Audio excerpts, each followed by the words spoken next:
Ooh. Myself. Mic is on. Hello.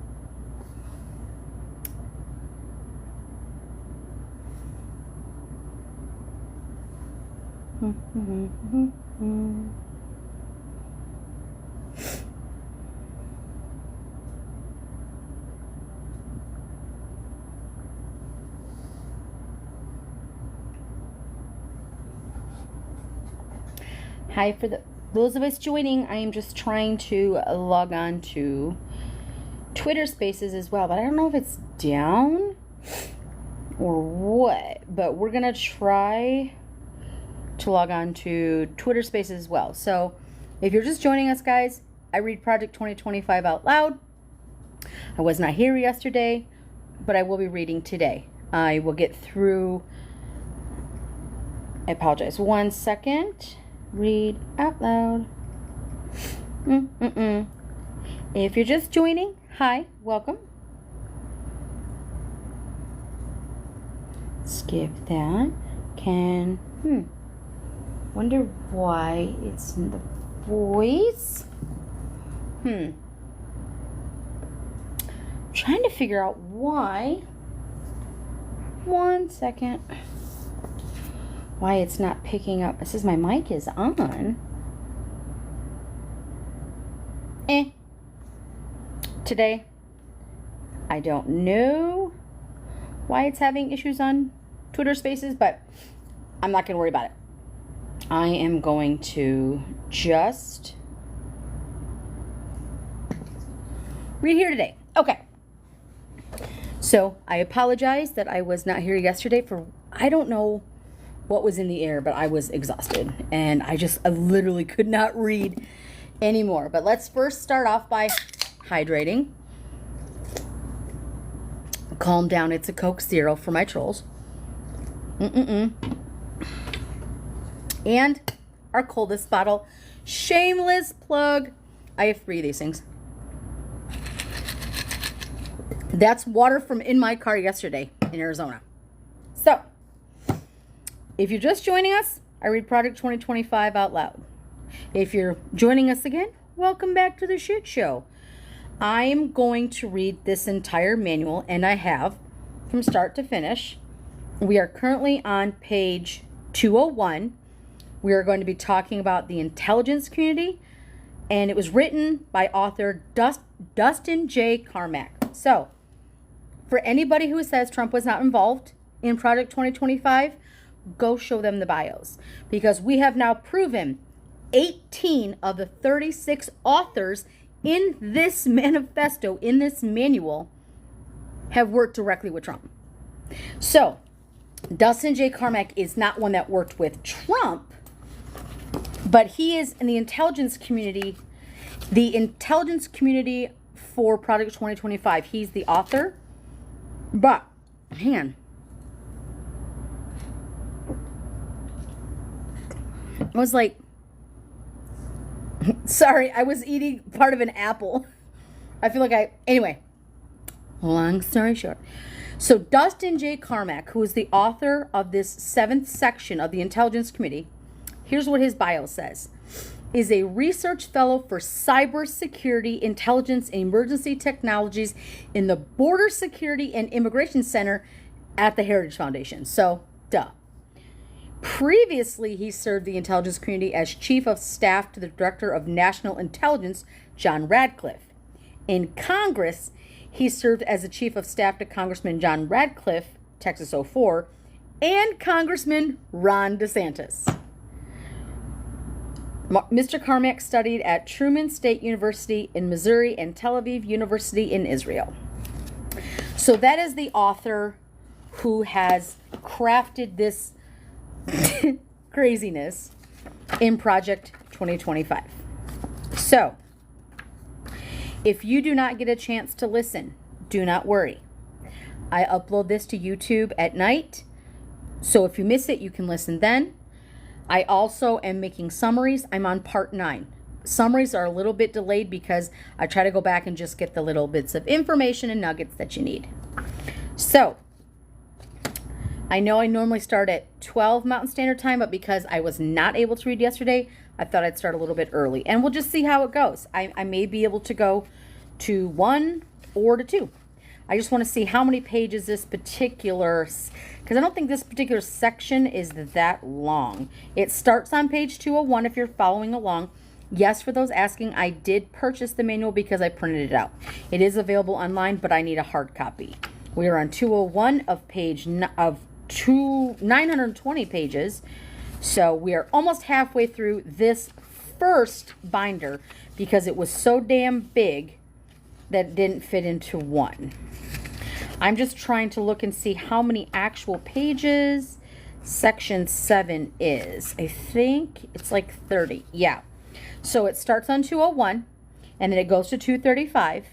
And again, a lot of this is just boring reading because when I get all done reading, we can discuss. So let's start. And as we go along, guys, I try to highlight to make sure if there's something that I want to make sure I talk about at a later time. Ooh, that's not going to work. That got dry out. Can't use that one today. Let's do little pinky dinky. What is the lighter blue? I just like to highlight so when I go back and do my summaries, we can talk about the sections that mean a lot. So if you're reading this, it's very dry. It is very dry. It is stereo instructions, stereo instructions. You'll hear me say that over and over in any live that you see or on any replay on YouTube. But then there's that little tiny bit that's like, skirt. What was that? What did you just say? So without further ado, let's start. Intelligence Community, Dustin J. Carmack. Mission statement. So we've already got a mission statement going, which is hilarious. If you're coming into here, make sure that you like, follow, share, comment, subscribe, blah, blah, blah. Shameless plug. I really just want you to listen if you want to listen, or you can listen later. Totally just want to get the information out. Oh, thank you for the heart spell. I appreciate you. Again, guys, I love what I do. Gifting is awesome, but it's never expected and never required. So just know that. I do see people gifting, and sometimes I don't always give them the credit, but it's just because I'm not seeing it. So I apologize if right away you don't see that. I do see those later, so I appreciate that. But this is just for the work that I like to do, and then you like to do that. So again, I'm humbled by it. I'm humbled by it. The mission statement from the intelligence community. To arm a future incoming, the second word, to arm a future incoming conservative president with the knowledge and tools necessary to fortify the United States intelligence community to defend against all foreign enemies and ensure the security and prosperity of our own sovereign nation devoid of all political motivations and maintain constitutional civil liberties. That's their mission statement. Devoid of all political motivations, that's an oxymoron. Like, what are you not getting with? I don't understand. Okay. Overview. The United States Intelligence Community, IC, is a vast, sorry, I have a weird shadow somewhere. Hold please. So many technical difficulties today. Where is that? I want that. Natural light and a ring light sometimes are not the best combos for reading. Burp. Sorry. It's my curtain. The United States Intelligence Community, IC, is a vast, intricate bureaucracy spread through the 18 independent and cabinet sub-agencies. According to the Office of the Director of National Intelligence, the ODNI, the IC's mission is to collect, analyze, and deliver foreign intelligence and counterintelligence information to America's leaders so they can make sound decisions to protect our country. An incoming conservative president needs to use these intelligence authorities aggressively to anticipate and thwart our adversaries, including Russia, Iran, North Korea, and especially China, while maintaining all the counterterrorism tools that we have demonstrated to show their effectiveness. This means empowering the right personnel to manage, build, and effectively execute actions dispersed throughout the IC to deliver intelligence in an ever-challenging world. It also means by removing redundancies, mission creep, and IC infighting that could prevent these collection tools from providing objective, apolitical, and empirically backed by intelligence to the IC's premier customer, the President of the United States. The customer, the what now? Today, Abraham Lincoln didn't say this today, but okay. Today, as Abraham Lincoln famously said, the occasion is piled high with difficulty, and we must rise with the occasion. We must think anew and act anew. The intelligence community maintains an incredible capacity to achieve its mission, but both the IC and somewhat antiquated infrastructure that supports it is often placed too high as a priority on yesterday's threats and methodologies instead of trying to identify the possible future threats or methodologies that might be needed to combat them. The IC often also spends too much time overcorrecting for past mistakes. The unintended consequences include hesitancy, groupthink, and an overly cautious approach that allows personal incentives to drive preset courses. The IC must be perceived as a depoliticized protector of American civil liberties and security. The American people are understandably frustrated by the fact that those who abuse power are rarely held accountable for their actions. The fuck? But Trump? What? How? I'm going to highlight that. Where are you? The fact that those who... Oh, thank you for the heart, Sheila. I appreciate you. Sorry, guys. Like I say, I see out of the corner of my eye.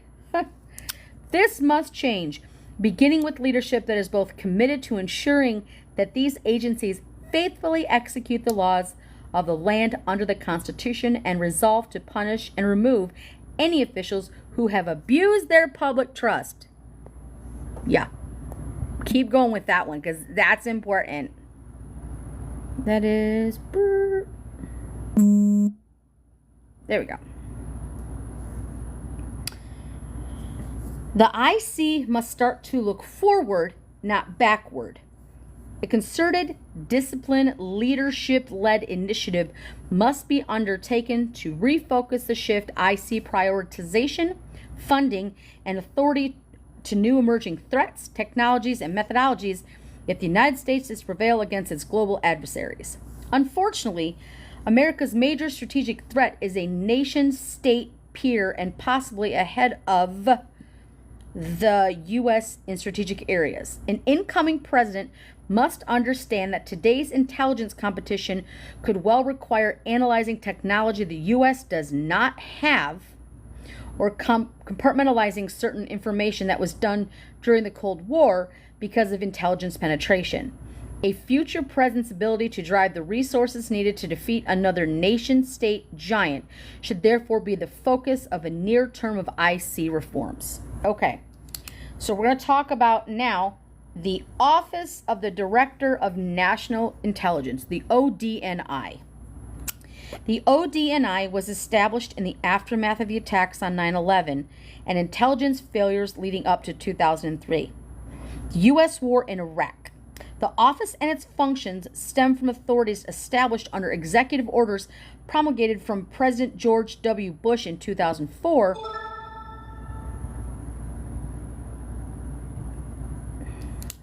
Sorry, my phone went bing. I don't know what that was, and I apologize.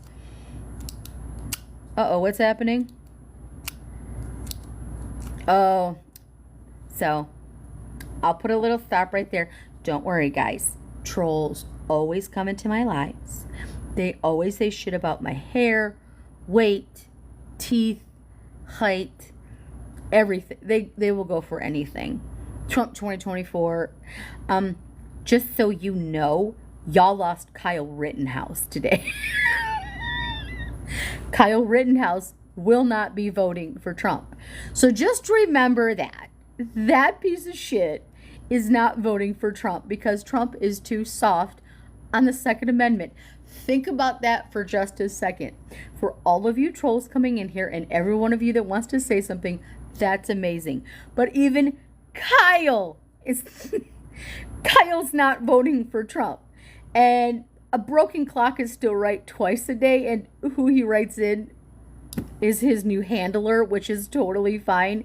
But for fuck's sake, do you see how far Trump just keeps? These next 95 days are going to be fucking spectacular. Oh, thank you for the heart, Brandy. Because he is going to keep losing people, and he keeps losing his fucking mind. It is a glorious thing to watch this son of a bitch just lose it all. Lose it all. Lose it all. Well, I mean, when you go against black journalists and you piss them off and they hand you your ass, maybe you should think about that. There's no recovering from that. Oh, thank you, Shelly. I appreciate you. There's no recovering from that. Listen to me. He is... They could shock him with paddles. There is no coming back from what the fuck he did. I don't give a damn what you say. He's American. He's... Girl. Thank you for the rose, Chrissy. I appreciate you. There's no coming back from this. He doesn't get to... It's over. I know that a lot of you don't want to believe that and vote how you're going to vote. That's your God-given right. Thank you, Tracy Ann. But remember, he shit his own bed. And now it's going to get so fucking stupid. Between now and the next 96 days, there's going to be so much fuckery at hand. There's going to be so much craziness at hand. Call him fucking weird. You're weird. You're a weirdo. He doesn't know what to do with that information, because if you say something about him being a bigot, he'll be like, no, I'm not. This person is. Da da da da da. But you call him weird, he doesn't know how to process it. He's fucking losing his mind. Go to, it's psychopac, PAC.org. George Conway, God love him because he was married to Kellyanne and she's still a Trump humper. And George Conway, Lincoln Project, all of that. It's called psychopac, PAC.org. They are showing daily. Oh, thank you, Kristen, for the first art. Thank you for that. They are showing like clips daily about what mental illness looks like and what he is versus the DSM-V. It's the DSM-5. But they keep showing, like, and they'll highlight it, and he just keeps losing his mind. He doesn't know what to do with all of this. He does not know how, because he can't control it. And now he's lost Kyle. And people are starting to scatter. And it's hilarious. It's hilarious. I am here for this absolute new energy, this whole all in behind Kamala. Fucking Biden and Kamala last night welcoming at the airport. You think Trump would have done that? Do you think if there were prisoners that were released, do you think Trump would have been there at 12? No. He'd been like, congratulations. He would have tweeted out. But guess who was there? President Joe Biden and Kamala Harris. So that's who I like. That's who I'm rooting for. But now we will get back to this, because again, we have a lot to read and we can discuss later and I can summarize. But this is boring, but it is information. So I put a little ticky where I was. Must forward, not backwards. Okay, so we are at the Office of the Director of the National Intelligence, the ODNI, and we got one section done. President George W. Bush in 2004, followed by statutory authorizations in the Intelligence Reform and Terrorism Prevention Act of 2004, the IRTPA. Proponents of the Office of the Director of National Intelligence hope to establish reforms similar to Goldwater-Nichols Department of Defense DoD reforms of the 80s, which identified reoccurring problems within the DoD's command and control architecture and led a unified combatant commands with Chairman of Joint Chiefs Staff as the senior ranking member of the Armed Forces and principal military advisor to the President. Every single fucking day, they have nothing but run-on sentences. It drives me fucking crazy. Because, again, they're trying to confuse and put as much information as possible, and then one little line, a couple pages down, couple sections down. But as I read it, and you're hearing me read it like that, and it's like, this is boring as fuck. I agree. This is absolutely boring as fuck. But it's necessary. A lot of this doesn't even apply, but they're just trying to break it down so they can be like, here's the little nugget. The ONDI was envisioned as small but powerful IC coordinating agency led by the Director of National Intelligence, the DNI. As the President's principal intelligence advisor, the DNI would lead and provide oversight of the President's intelligence authorities while wielding a Kugel budget and appointment authority to break institutional silos that caused past intelligence integration failures. Originally envisioned by the 9/11 Commission as strengthened authoritative position, and finally congressionally negotiated product signed by President Bush, has led to an ambiguous and vague authorities that are dependent on who is selected as DNI and Central Intelligence Agency directors on their level of support from the White House and the National Security Council. Again, wow, run-on sentences. 9/11 Commission Executive Director Philip Zelikow warned in 2004 hearing that creating a new agency lacking any existing institutional base will require authorities at least as strong as those we have proposed, or else it would create a bureaucratic fifth wheel that would make the present situation even worse.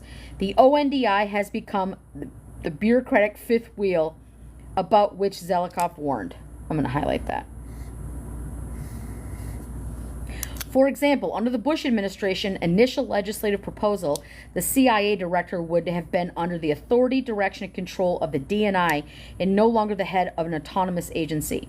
Additional mechanisms envisioned full budget authority for the DNI, including within the DoD's intelligence components as proposed to coordinating authority. Through the arduous sausage making and relatively quick negotiations, lawmakers produced statutorily vague authorities that trade away the DNI's ability to direct budgetary authority across the entire IC, including the DoD, and left the CIA a subordinate but independent agency with duties to report to the DNI without explicit directing authority. These statutory developments were what led President Bush's first choice to serve as DNI, Robert Gates, to turn down the position. In this discussion with the White House over the post, Gates noted that legislation weakened the leadership of the community, and that instead of a stronger person, you ended up with a weaker person because the DNI had no troops, no additional powers to really have a budget of hiring or firing. Gates noted that success would require the president to make explicit publicly that the DNI is the head of the intelligence community, not some budgeter or coordinator, and that the position's only prayer of success is for the president to say plainly how he sees the job. Without this explicit mandate, the endeavor is doomed to fail. One of the two DNIs confirmed by the Senate during the Trump administration, John Radcliffe, remember, this is who this author worked for, John Radcliffe, acknowledged that Gates' theoretical concerns became the practical reality that he inherited.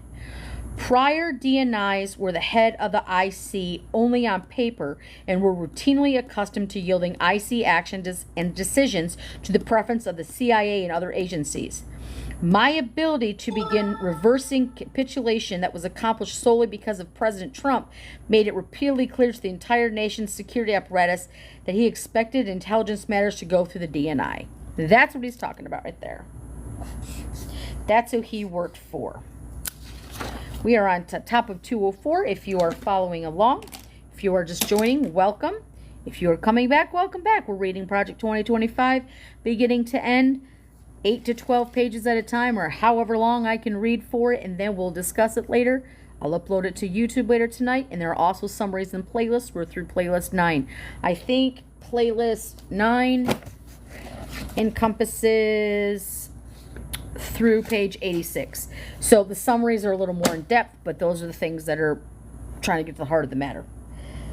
To help further the legislative intent behind the IRTPA, DNI Ratcliffe advised that during the transition of the incoming Biden DNI Avril Haines that the DNI should be the only cabinet-level intelligence official. While his recommendation was adopted and corrected the previously allowed an imbalance by making the DNI the only cabinet official and head of IC at the table, and the ODNI's effectiveness and direction leave much to be desired. A conservative president, and I'm highlighting this, a conservative president must decide how to empower an individual to oversee and manage the intelligence community effectively.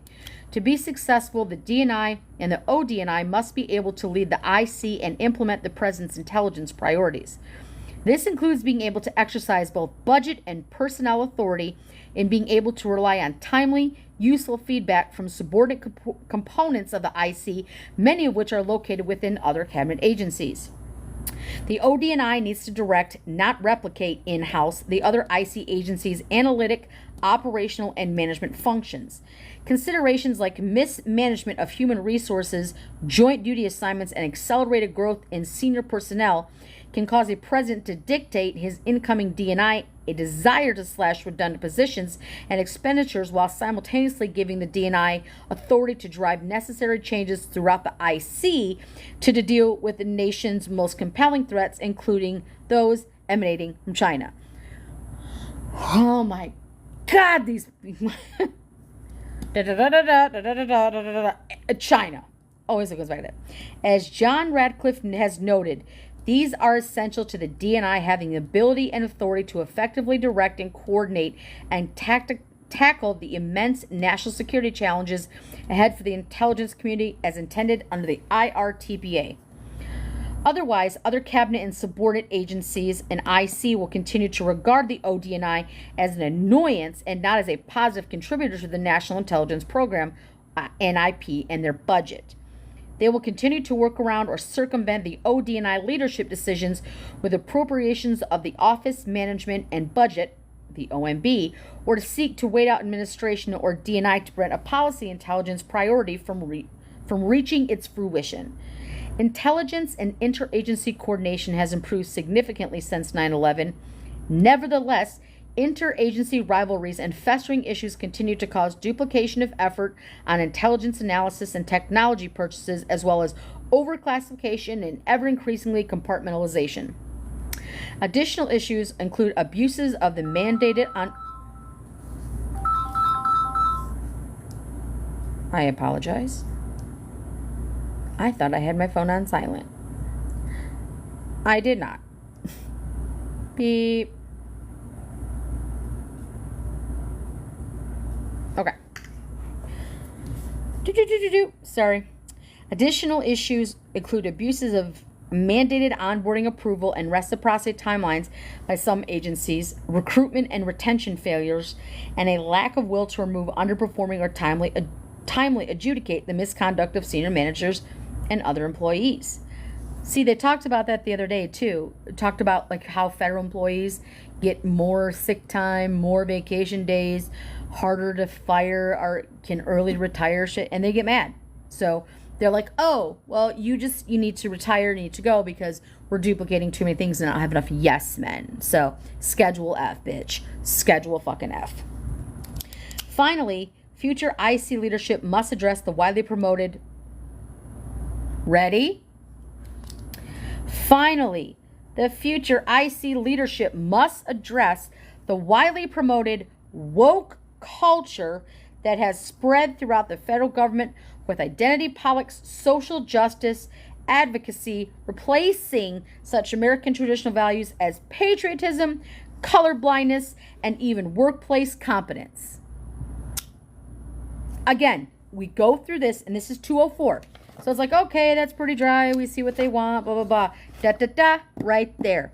Finally, future IC leadership must address the widely promoted woke culture that has spread through the federal government with identity politics and social justice advocacy, replacing such traditional American values as patriotism, colorblindness, and even workplace competence.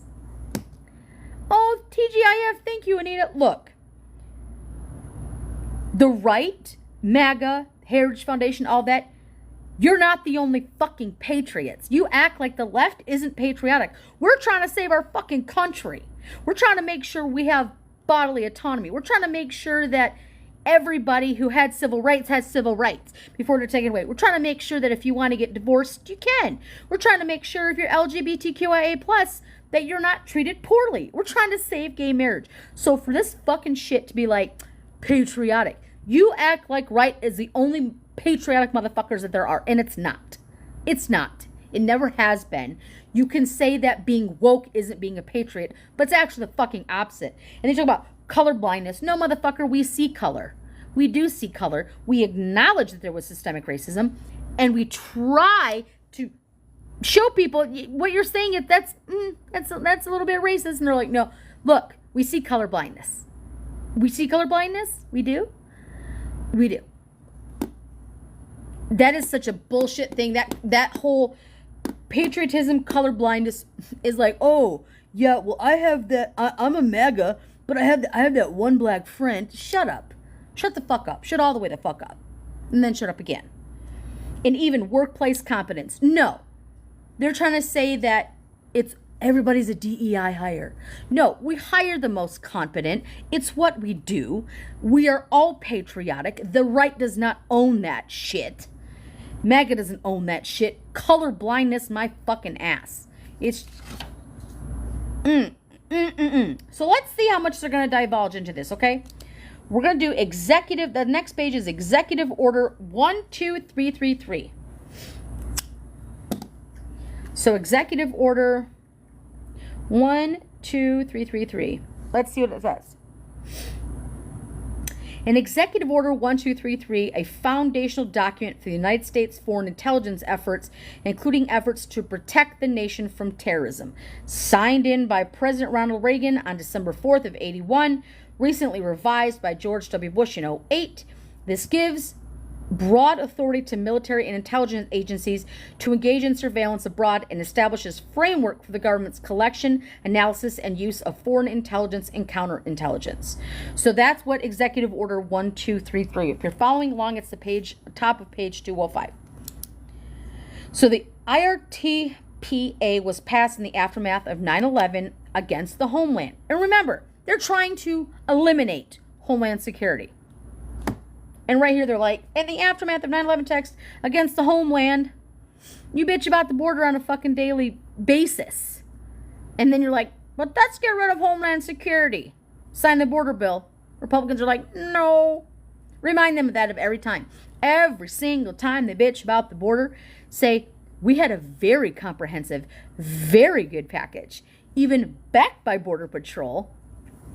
And still, you're like, let's get rid of Homeland Security. Let's do it.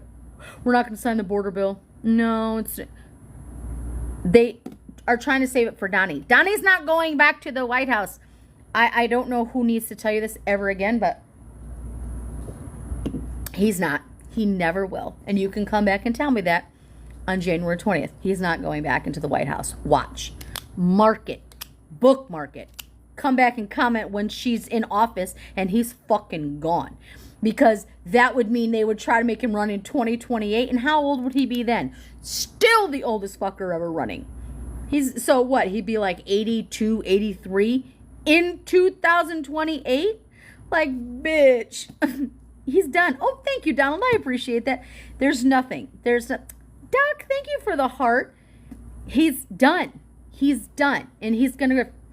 Thank you for the tag, Doc. He's done. All he's doing at this point is trying to become president so he doesn't go to fucking Gitmo. He's going to hold all these rallies, and it's going to get worse. And all he's trying to do is grift so he can potentially become president or say the craziest shit so that there will be a non-dress rehearsal second insurrection, and we're going to prevent that. We are taking measures right now. I don't give a fuck what you say. J.D. Vance was installed for a reason. And watching his campaign just tank with everything he says is fucking glorious. For somebody to say they're a never Trumper, but then all of a sudden become their VP, it's a little fucking weird. You traded what morality for VP positions? Something doesn't smell right there. So now that we know what Executive 1233 was, the IC recognized the nature of threats we now face blurs the lines between foreign and domestic intelligence in detecting and countering national security threats against the homeland. It was intended to improve the sharing of information among the elements of the IC, an equally important objective in passing the most significant intelligence reform since the National Security Act of 1947 was the creation of the position of the DNI, charged with assuming two of the three principal roles that formerly belonged to the Director of the Center of Intelligence, the DCI, serving as a principal intelligence advisor to the President and leading the IC enterprise. Nearly 2 decades later, the DNI's record of effectiveness in improving the sharing information and operating the IC as an enterprise is mixed. Implementation of the DNI's roles as a leader in the IC, principal intelligence advisor to the President, has been challenging. However, despite flaws in legislation and intelligence agencies, bureaucratic jockeying, and undermining the DNI, it is impossible to know what would emerge if Congress were to revisit the act. Seeking a legislative solution, therefore, might carry with it more risks than benefits. Instead, an incoming conservative president's immediate focus should be on modifying Executive Order 1233, the president's direction for implementing the IRTPA. Executive Order 1233 was last amended on July 30th, 2008 by George W. Bush. The revisions were aligned with the IRTPA and significant emphasis on having the IC address the threats to the homeland from international terrorism and the proliferation of weapons of mass destruction. There is scant mention of cyber threats involving national security challenges posed by China, Russia, and other U.S. adversaries. By extension, the revised order fell short of stipulating how the DNI would execute its authority to organize the IC in a manner that improves the delivery of timely intelligence to a wide array of customers. Executive Order 1233 should be amended to take account the challenging landscape of threats and improve the functional aspects of America's intelligence enterprise. To that end, the revised order should, and this is going to be 1, 2, 3,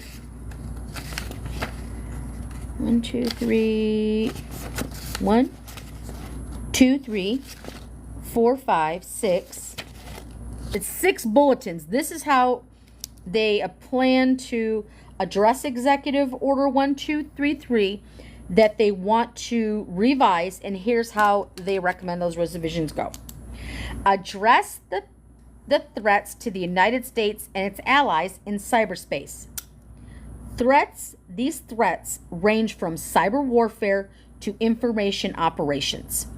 The amended order should clearly delineate the roles and responsibilities of various U.S. government cyber missions, including recently created National Cyber Director's Office and the powers of the NSC, while protecting the privacy and civil liberties of the U.S. citizens. Under the DNI direction, the cyber mission should explicitly identify how the information in the cyber domain will be shared promptly with the warfighters, from law enforcement agencies to broader IC and state, local, and tribal elements. The order should consist stipulating what to do with DoD cyber agencies, most notably the NSA, in terms of strategic, for example, the President and the DNI, versus tactical support.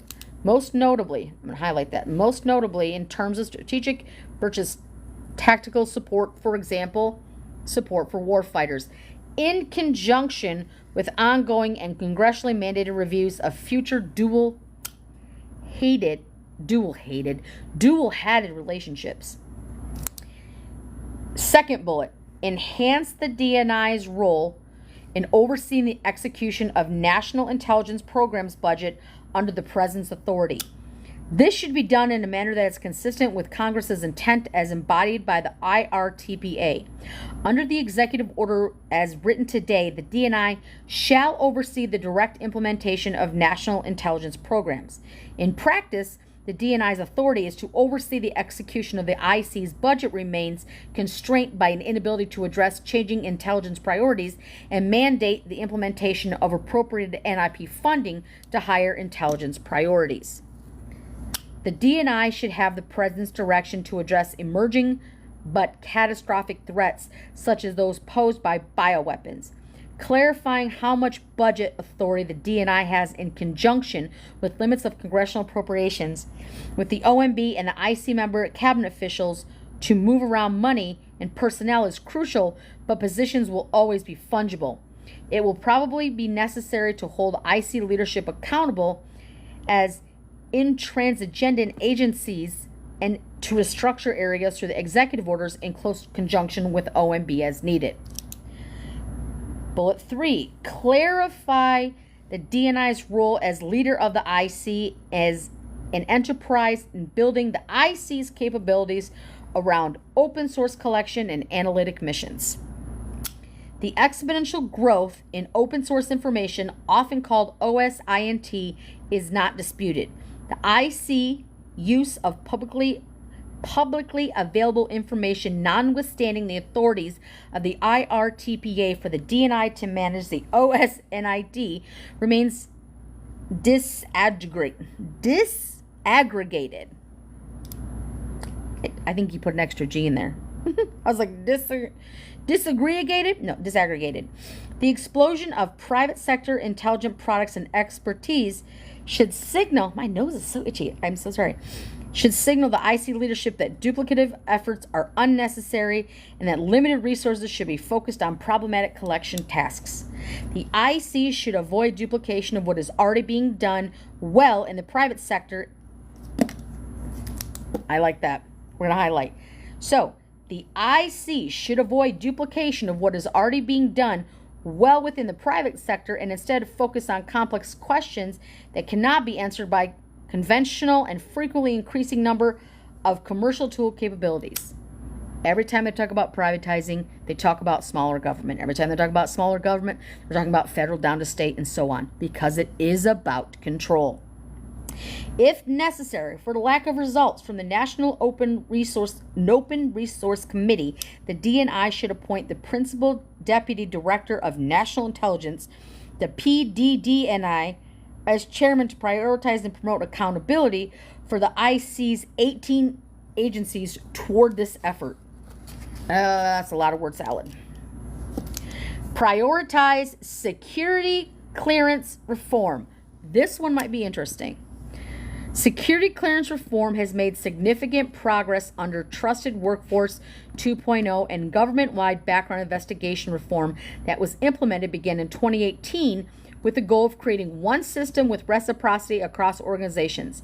This allowed movement from periodic reinvestigations toward a continuous vetting CV program with automated records checks, adjudication flags, and the mitigation of personnel security situations before they become a larger problem. However, or the suspension of revocation of clearances. However, human resources and onboarding operations in major agencies such as the CIA, FBI, and the NSA remain to be resolved. As an executive agent for security clearance, the DNI must require results from agencies that resist implementation, enforce a 48-hour reciprocity guidance, and target human resources operations that fail to attract expeditiously onboard qualified personnel. Highlight that. Additionally, the carrots and sticks from executive orders reform language, including moving Security Services Directorate from NCSC to the ODNI with elevated status, may be necessary. It is unacceptable for agencies to hinder opportunities for cross-agency assignments, use private-public partnerships inefficiently because of constraints and the transferability of security clearances, and lose future talent because of extraordinary delays in back-end operations. Proper vetting to speed and onboarding of personnel with much-needed expertise is vital to the IC's future. Proper vetting To speed the onboarding of personnel with much needed expertise is vital to the IC's future. Proper vetting and speed are oxymorons. That's like, hey, Brett Kavanaugh. Hey, Amy Coney Barrett. Like, oh my goodness. So you want to speed up a vetting process. Why would you need to speed up a vetting process? Isn't the whole purpose of an investigation is for that? Okay. Ensure the DNI's authority. The DNI's authority should be similarly orchestrated to a conductor. An incoming conservative president will appoint whomever he chooses as DNI. I like that. Not he or she. He chooses as DNI, but there should be an agreement between the incoming DNI and the president with advice from the Council of the Presidential Personnel Office on selecting positions overseen by the DNI throughout subordinate agencies as well as concurrent by relevant cabinet officials in the CIA. This exists by executive order, but many presidents, PPOs, and cabinet agencies heads do not follow executive order guidance and necessary norms. The importance of trust, character, and ability to work together to achieve a joint set of intelligence goals established by the president cannot be overstated. It is a mission that can be accomplished only with the conductor and his orchestra playing in sync. Do my bidding. Schedule F. If I don't like you, you're going to be gone. Provide additional support for such economic and supply chain focused agencies through the Department of Commerce. Information sharing and feedback can help sub-agencies like the Commerce Department's Bureau of Industry and Security to improve their understanding of the threat from China and thereby counter it more effectively. They can also aid the development and export control mechanisms and potential outbound investments and screening where necessary. Brief, specific governance language should be considered that would apply counter-terrorist authority models to the broader functions of the U.S. government insofar as they are needed to counter 21st century nation-state threats. The success of any DNI, here it is. Boop, boop, boop. Boop, boop, boop. Get a different highlighter. The success of any DNI rests with support from the president. Any revised Executive Order 1233 must serve to express unequivocal support for the DNI in executing the mandates that amended order would provide. Now we're going to talk about the CIA. So let's take a drink. And let's completely itch our nose. Oh my gosh.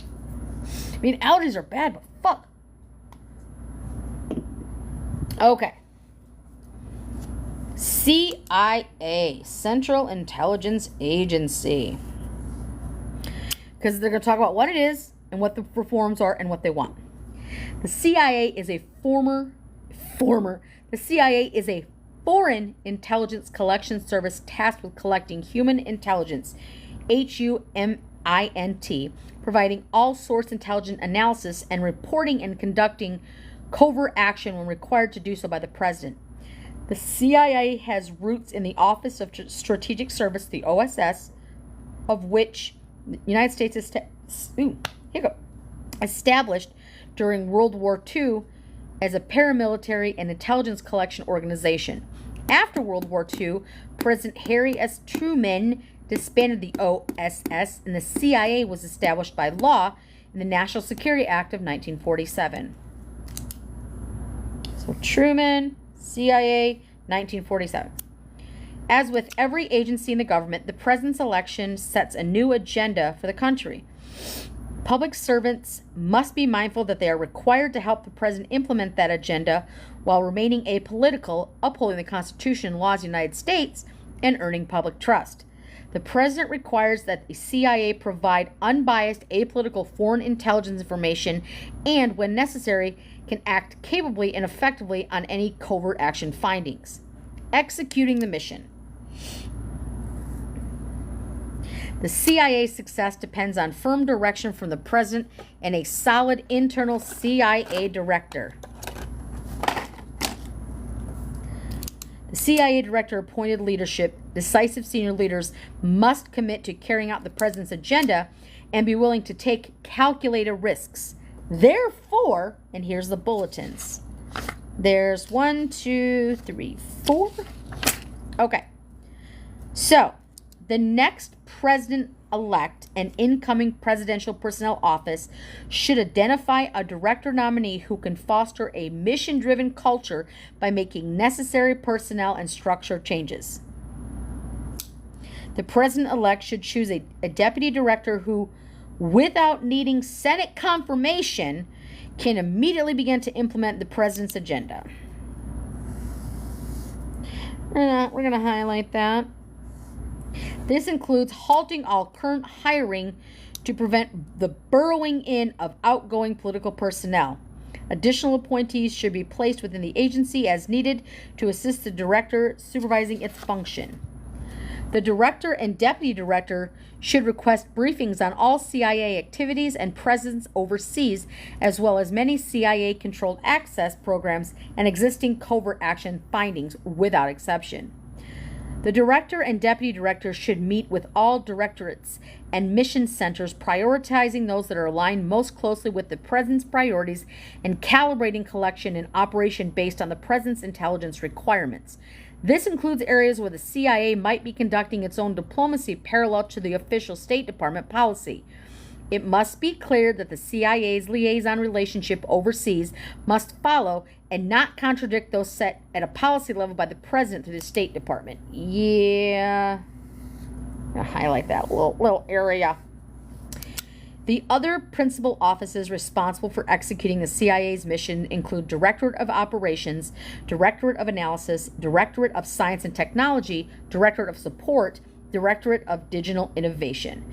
If senior leadership finds any program or operation to be consistent with the President's agenda, the director should immediately halt that program operation. Wow. If senior leadership finds any program or operation to be inconsistent with the President's agenda, the director should immediately halt that operation. Reining in bureaucracy. They're all about reining it in. Control. The CIA's bureaucracy continues to grow.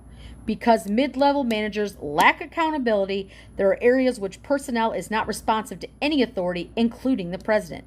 The President should instruct the director to hire or promote new individuals to lead various directorates and mission centers. This new crop of mid-level leaders should carry out clear directives from senior CIA leadership, which means more accountability and new ways of thinking to benefit the mission. In addition, the President should task the director with significantly broadening recruitment, expediting onboarding practices, and shifting resources away from headquarters, including terminal generalists, GS-15s, when OMP buyouts, forced rotations, and up and out personnel policies are set for a particular position. The CIA must find a creative way to align mission requirements and hiring needs, recruit diverse set of individuals with unique backgrounds, and become open to hiring private sector experts. Become more open to hiring private sector experts directly into senior positions. Stack it with whom I tell you to stack it. Do you see how that works? So all this, rein in the bureaucracy, and become more open to hire private sector experts directly into senior positions. So you want enough diversity that the private sector allows you to hire them, but you're not going to say what that diverse background is? In addition, the director should break the cabal of bureaucrats in D.C. by permanently moving various directorates, such as support and science technology, out of Virginia and possibly open campuses outside of D.C. where analysts and other experts could contribute virtually.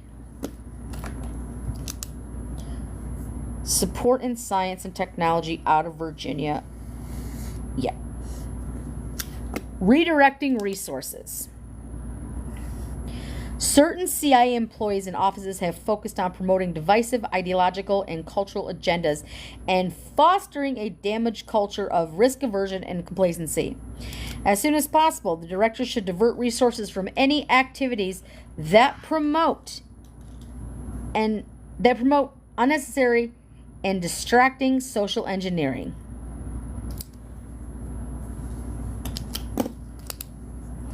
As soon as possible, the director should divert resources from any activities that promote unnecessary and distracting social engineering. The director should implement changes in promotion criteria that reward individuals for creative thinking and the quality of recruitments that are products rather than numeric metrics or achievements of benchmarks that are not essential to the mission. Beep.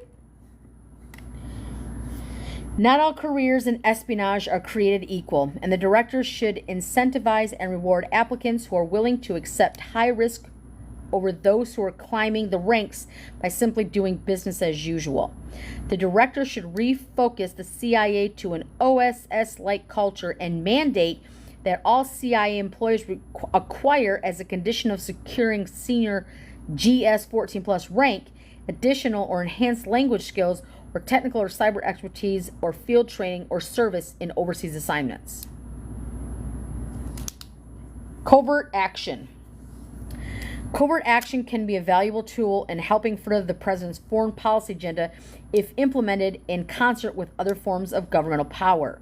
As codified in the U.S. Code, the term covert action means any activity or activities of the United States government to influence political, economic, or military conditions abroad, where it is intended that the role of the United States government will not be apparent or acknowledged publicly. The president initiates a covert action with a written finding that explains why such action is necessary to support an identifiable foreign policy objectives of the United States important to national security of the United States. The statute assumes that the president will use the CIA as the principal action element to achieve the objectives of covert action findings. However, the president need not feel constrained to utilize only the CIA. Each finding shall specify each department, each agency or entity of the United States government authorized or funded to otherwise participate in any significant way in such action. Really? That sounds us. For example, the Department of Defense maintains certain clandestine capabilities under Title 10 authority that may resemble but far exceed in scale similar capabilities outside the DoD. Generally, the DoD capabilities can be employed outside a combat theater only if they are determined to be traditional military activities. In practical terms, this means that the DoD capabilities, including those in the space and cyber domains, can be employed only after the initial armed conflict. Given the range of global threats the United States faces today, the president should consider whether DoD's complete set of capabilities should be used to support potential covert actions. Okay.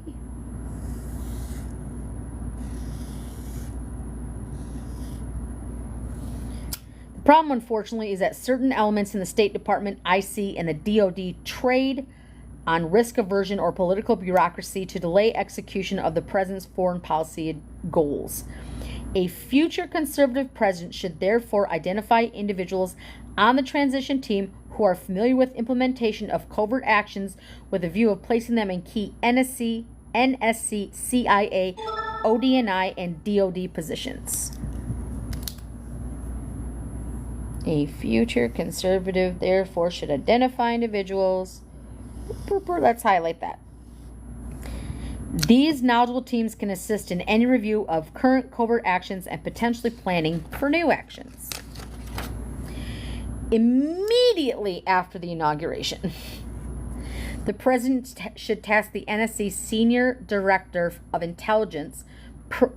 The president should task the NSC's Senior Director for Intelligence Programs with conducting a 60-day review of any covert action findings immediately, including their effectiveness at evaluating new covert actions that might be needed to implement the president's foreign policy goals, and report back to the president.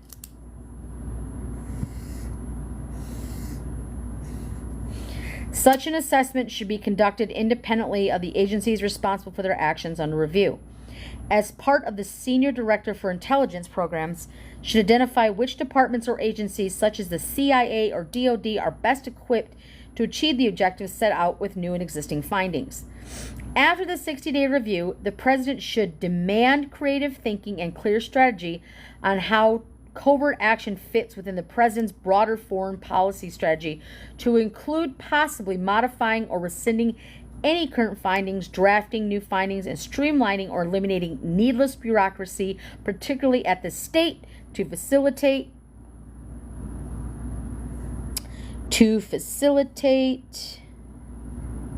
sorry, after an hour you have to do a puzzle. Modifying or rescinding any current findings, drafting new findings, streamlining or eliminating needless bureaucracy, particularly at state, to facilitate more expeditious decisions on tactical covert action. I cannot stay. Again, run-on sentences. Careful thought should be given to the metrics by which the effectiveness of covert action programs will be measured to ensure the appropriate use of government resources to guard against the possibility of covert actions being used with little scrutiny in ways that are inconsistent with overt foreign policy goals. Okay. Ooh, let's take a drink.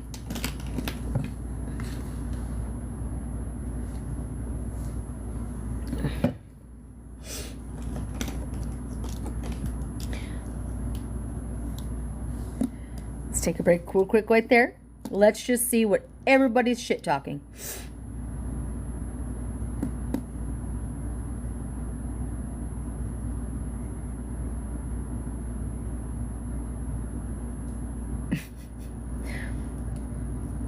So, now that we've gotten some of these things out of our system, she can't decipher. Yeah, she can't even decipher what she's reading. She's not understanding it, LOL. What part am I not understanding? Tell me what. I'm reading this out loud as these fucking morons have not edited properly. What, honey, do you think I don't understand? So, let me explain. When you come in here and you shit talk, you pay me. Remember that. Every single time you come into my live and don't shut your mouth, you make me happy because you fucking pay me. What do you mean I can't decipher? I have playlists, I have summaries, I have spaces. And then when we're all done, we're going to go through it. What the fuck do you think I can't decipher? Because I'm reading. Again, I read this live. I upload it to my YouTube. You will sit here and pay the pig every single fucking time you talk shit. So go ahead. Talk all the shit you fucking want. Look at Sports Fan with the lightning. Talk all the shit you want. Talk all the fucking shit you need to get off your MAGA fucking pew-pew America chest. Thank you, Passion for the Rose. Because all you fucking do is just make me happy. I say this every single time that I post. I say this every single time I go live. People will come in here and act like I don't know my shit. Bitch, I bring receipts. I bring all the fucking receipts. I am reading this piece of fucking trash because it's fucking trash. I have circled so many grammatical errors in here. And yes, you're right. Am I absolutely... Oh, look at the corgi booty. Look at the corgi booty. Am I 100% on what some of these acronyms mean? Nope, but no the fuck you aren't either. But see, that's the thing is we learn together. Knowledge is power. Robin ain't coming in with the roses. I appreciate you. This is where we learn. So everybody has a first day, but for you to come talk shit, just go fuck Trump right now at this point. At this point, that's all you want to do. Just go vote for him. Go be with him. Go wipe his ass. Sports Fan with the finger. Because that's all you want to do. You want to come in here and be a troll. You want to come in here and you want some attention. Mama gonna give you some attention for about 3 fucking seconds. Are you ready? Are you okay? Go be with Donnie. That's fine. Come in here and talk about my looks. Because you can't bully me. You can sit here and say that I don't know my shit, bitch. That means you have never watched one fucking video I have ever put out. You've never gone to a playlist. And you don't understand who the fuck you're dealing with. Because let me explain to you. I am deciphering this as we're reading it. And that's what summaries are for. You have to You have to read, and I know that words are hard, and some of you cannot because you are stay-at-home moms, two fucking chauvinistic, misogynistic fucking pricks, and if you don't have their steak ready at 4 p.m., they're gonna beat the fucking shit out you. But guess fucking what? I'm not the one. I'm not the fucking one. You can come in here and say all what you need because you need some fucking attention because 80 of your little fucking kids are running outside and you can't catch them all. So go ahead and say some shit. Say some shit. Act like I don't know what the fuck I'm talking about. Bitch, I read this for fun. Snap. That's what I'm talking about, Donald. I read this because I like information. I read this and it's fucking annoying to read it because it's boring as shit until they give you one little nugget. See, later on, you're going to read. Well, maybe you won't read because I'm not certain if you can. Reading is fundamental. And if you need help, learning the language or reading words, I can help with that too. Oh, excuse me for a second. Ooh. I need to go wash my hands. Excuse me. I had a bat in the cave. But I will be right back. So go ahead and talk all the shit you want till I return. I'll be back, fuckers.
See, because proper people do that. What? What is happening? Quit being a racist. Why is that happening?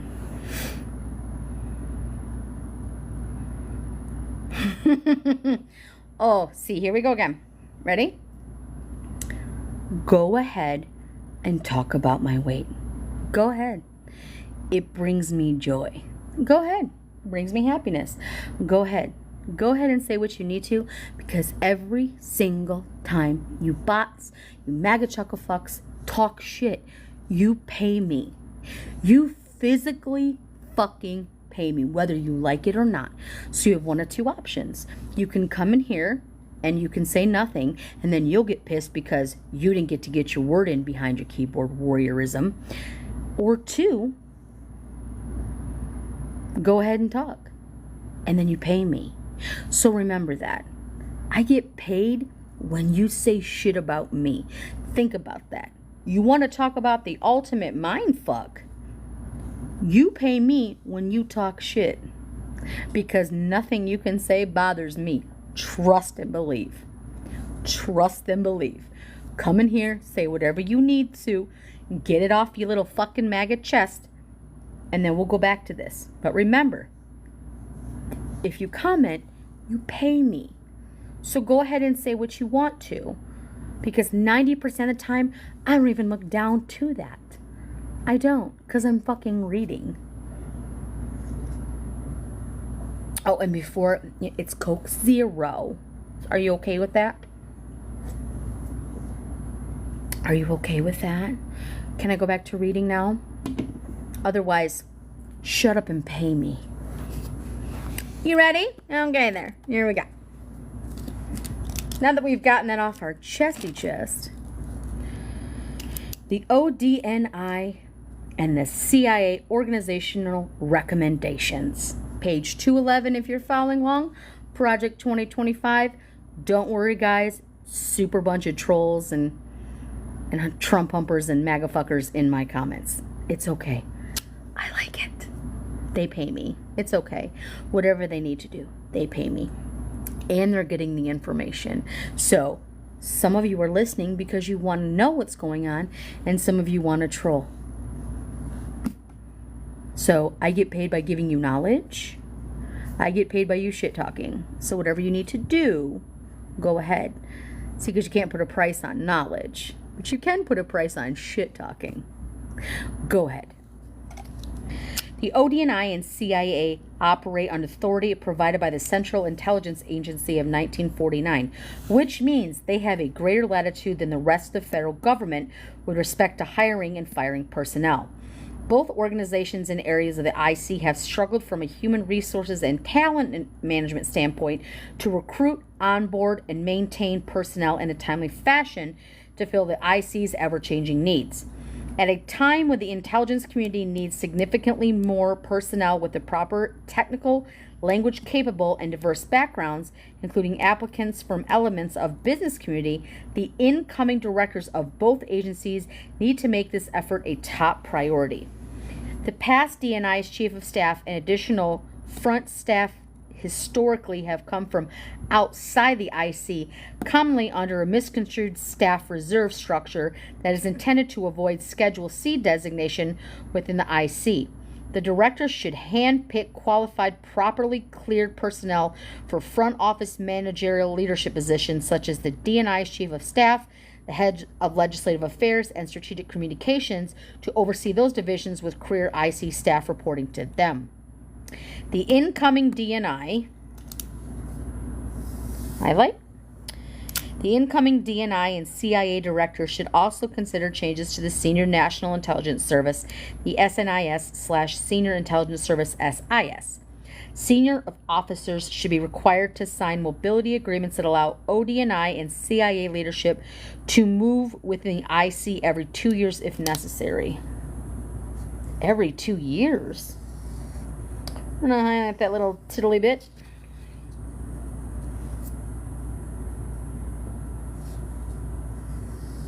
To make sure we come back to that.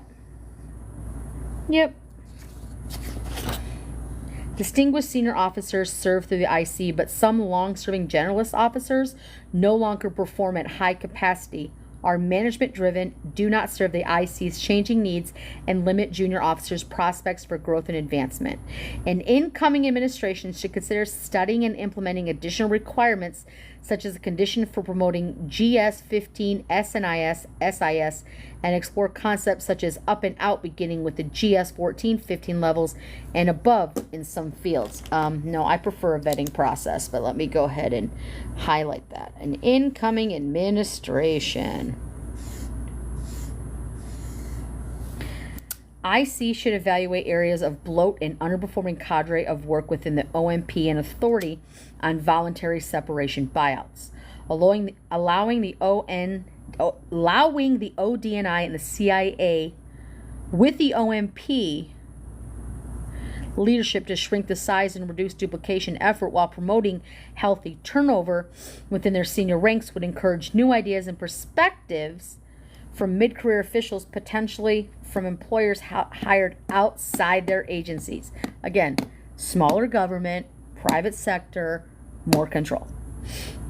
The ODNI and CIA should maximize their direct hire, incentivize building authorities to bring in talented and properly cleared individuals to serve in positions that require technical language and cyber expertise. Finally, the human resources and talent management systems for onboarding purposes of the ODNI and CIA and some other elements of the IC are fundamentally broken.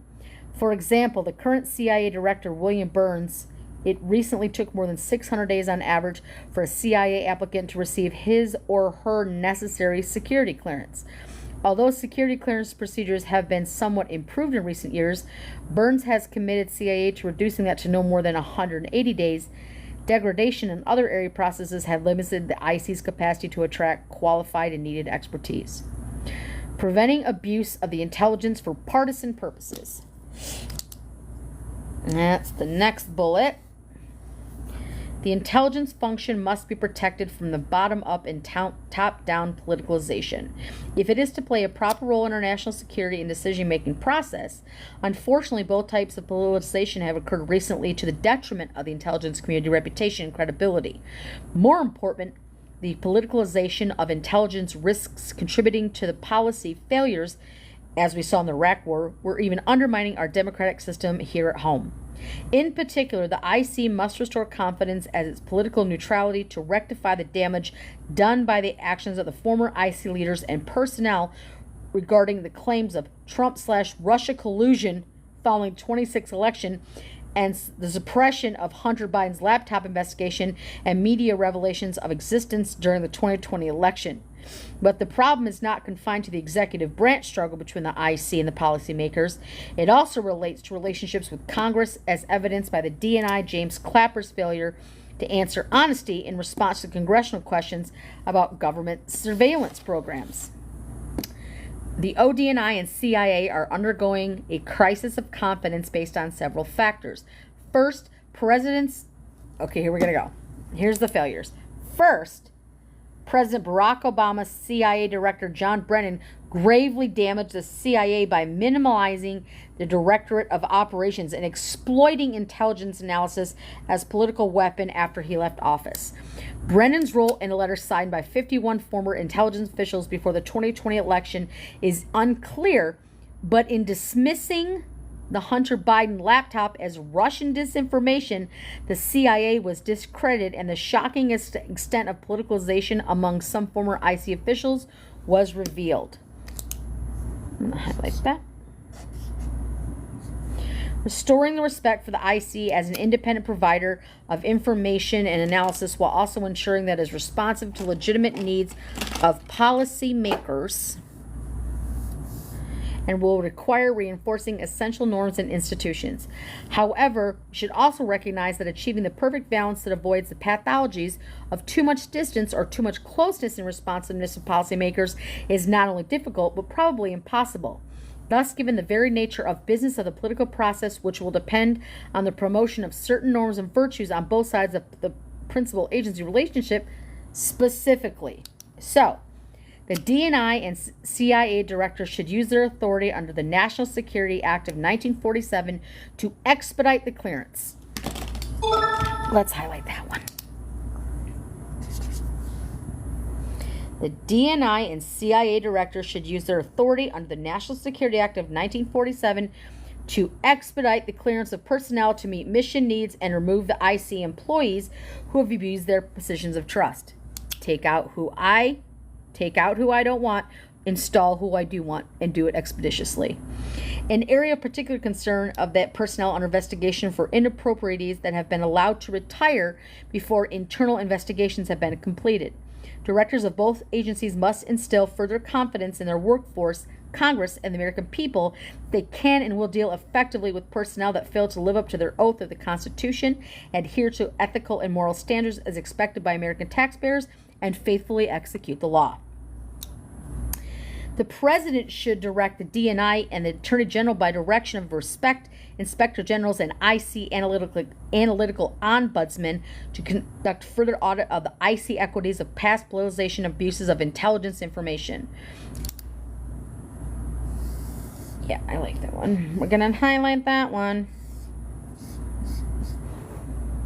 For example, a recent IC ombudsman analysis during the 2020 election cycle noted, if our political leaders in the White House and Congress believe we are withholding intelligence because of the organizational turf or political considerations, the legitimacy of the internal intelligence community work is lost.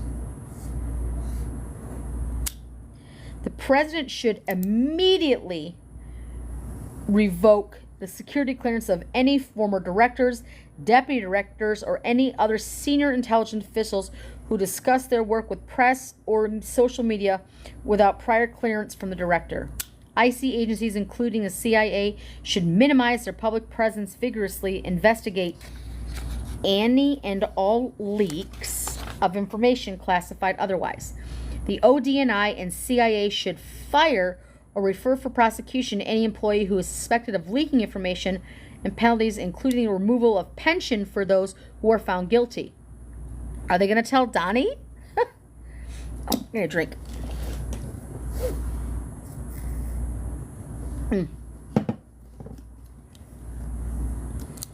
Additional tools are needed to prevent leaked intelligence from being used as a weapon by policy debates by the IC leaders or decision makers from an executive branch or Congress. In addition, the Department of Justice should use all of its tools at disposal to investigate leaks and should rescind damaging guidance by Attorney General Merrick Garland that limits investigators' ability to identify records of unauthorized disclosures and classified information to the media. Burp, burp. I'm going to highlight that right there. Personnel have sufficient access to legitimate whistleblower claims under protection provided by the Inspector General and Congress. The Director and the IC must prioritize hiring additional counterintelligence security and personnel to assist in this effort. Military and civilian IC training should include stronger emphasis on the norm of political neutrality, including a mandatory course on professionalism and repercussions for abuse at the execution of all duties and degree programs at the National Institute University. Intelligence leaders need to model norms of neutrality and respect for decision-making process of the President, appointed officials, and Congress. This includes building trust with key decision makers by not using their positions and privilege to access information to influence policy indirectly or directly in an inappropriate fashion, especially by engaging in threat inflation. Threat inflation? I don't think I've heard of that one. IC leaders should practice extreme restraint in engaging with the public and the media. They should seek to work in the shadows rather than the limelight. Potential restrictions and such appearances could be supplemented to this norm, preventing political leaders from using IC officials to support administration position, as they will do with military leaders.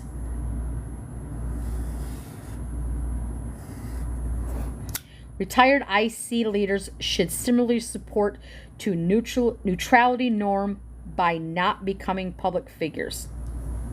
What?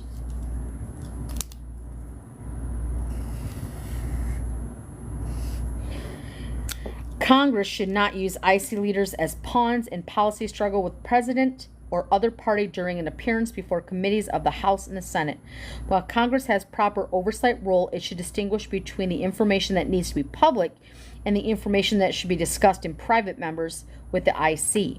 The DNI should call balls and strikes on both sides that arise from the on both sides that arise on the aisles on Capitol Hill who attempt to weaponize the use of selective intelligence to feed political narratives. Balls and strikes. Balls and strikes. Political leaders should avoid manipulation by appointment, a practice by which intelligence leaders are selected for their policy views or political loyalties instead of their skill expertise. That's all Donnie is a manipulation by appointment. Practice by which intelligence. Let's highlight that. A president should also avoid public rebukes and pressure from intelligence professions, which can include intimidation and bullying. This will be easier if IC leaders live by the norms of neutrality and thus are not seen as political actors from whom political responses are deemed necessary. Intelligence leaders and professionals should never cook the books for presidents or change or shape their analysis to preserve access or status. Now we're going to talk about FISA, the Foreign Intelligence Surveillance Act. But let's get a drink.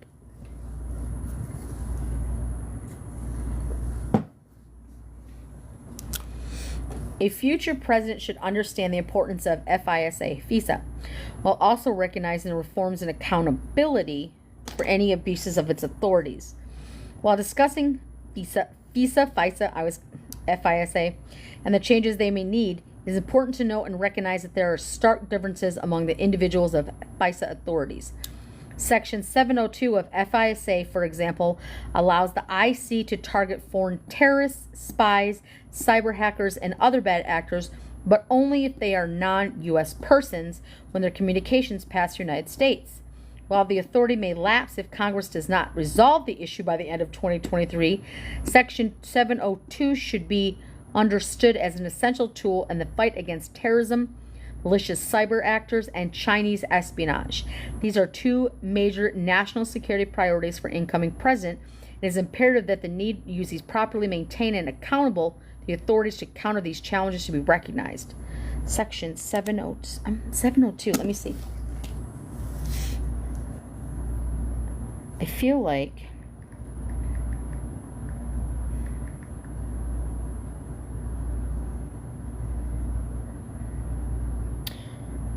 is an indispensable tool in the FBI's efforts to protect against national security threats. It authorizes the targeted collection of foreign intelligence information from non-U.S. persons located abroad.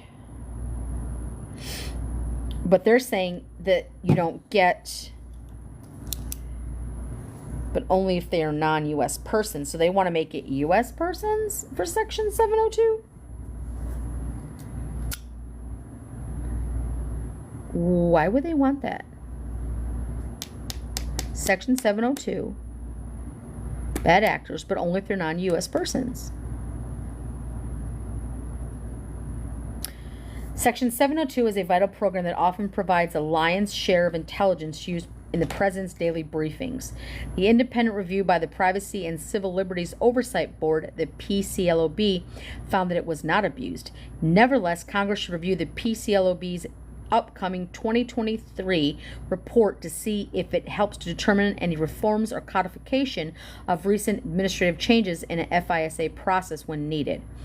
Although other authorities in Title I and Title III, often referred to as traditional FISA, have elicited valid concerns about the politicalization and intelligence collection authority in recent years. When seeking surveillance of Trump campaign advisor Carter Page, for example, the FBI department concealed vital information from specialized court and submitted applications that were riddled with errors. An incoming conservative president should consider reforms designed to prevent future partisan abuses of national security authority. A package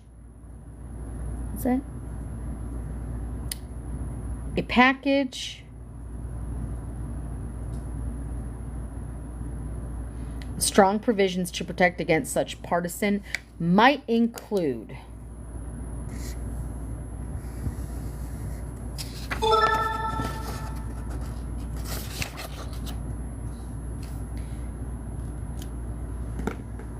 stiffer penalties and mandatory investigations when intelligence leaks are aimed at domestic political targets, tighter controls on otherwise lawful intercepts and also collected communications from domestic political figures,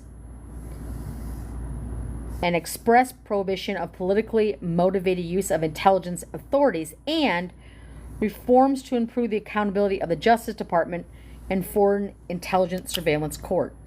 To keep intelligence credentials from being used for partisan purposes, former high-ranking intelligence officials who retain clearance should remain subject to the Hatch Act after they leave government to deter from them trying to have political stands or activism and a continuing privilege of access to classified government information. Oh, you mean like the briefings that dipshit gets every day? Oh, okay. Hatch Act. We're highlighting. We're highlighting that all. That's going to be definitely something that needs to be in a summary. The IC should be prohibited from monitoring so-called domestic disinformation. Such activity can easily slip into suppression of opposition's party speech, is corrosive of the First Amendment protection, and raises questions about the imperative of who the IC chooses not to act. China-focused change, reforms, and resources.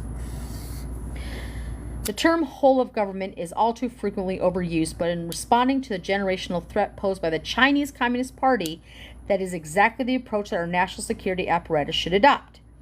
CIA Director William Burns has formally established a China Mission Center focused on these efforts, but it can be successful only if given that necessary personnel, cross-community collaboration, and resources are available. That is uncertain at this point, and just how seriously the organization is taking a staffing of the center is unclear. A critical strategic question for an incoming administration and IC leaders will be how, when, and with whom do we share our classified intelligence? Understanding when to pass things like liaisons for what purposes be vital to the outmaneuvering China in the intelligence sphere. Questions for the president will include: what is our overarching conception of the adversarial relationship and competition?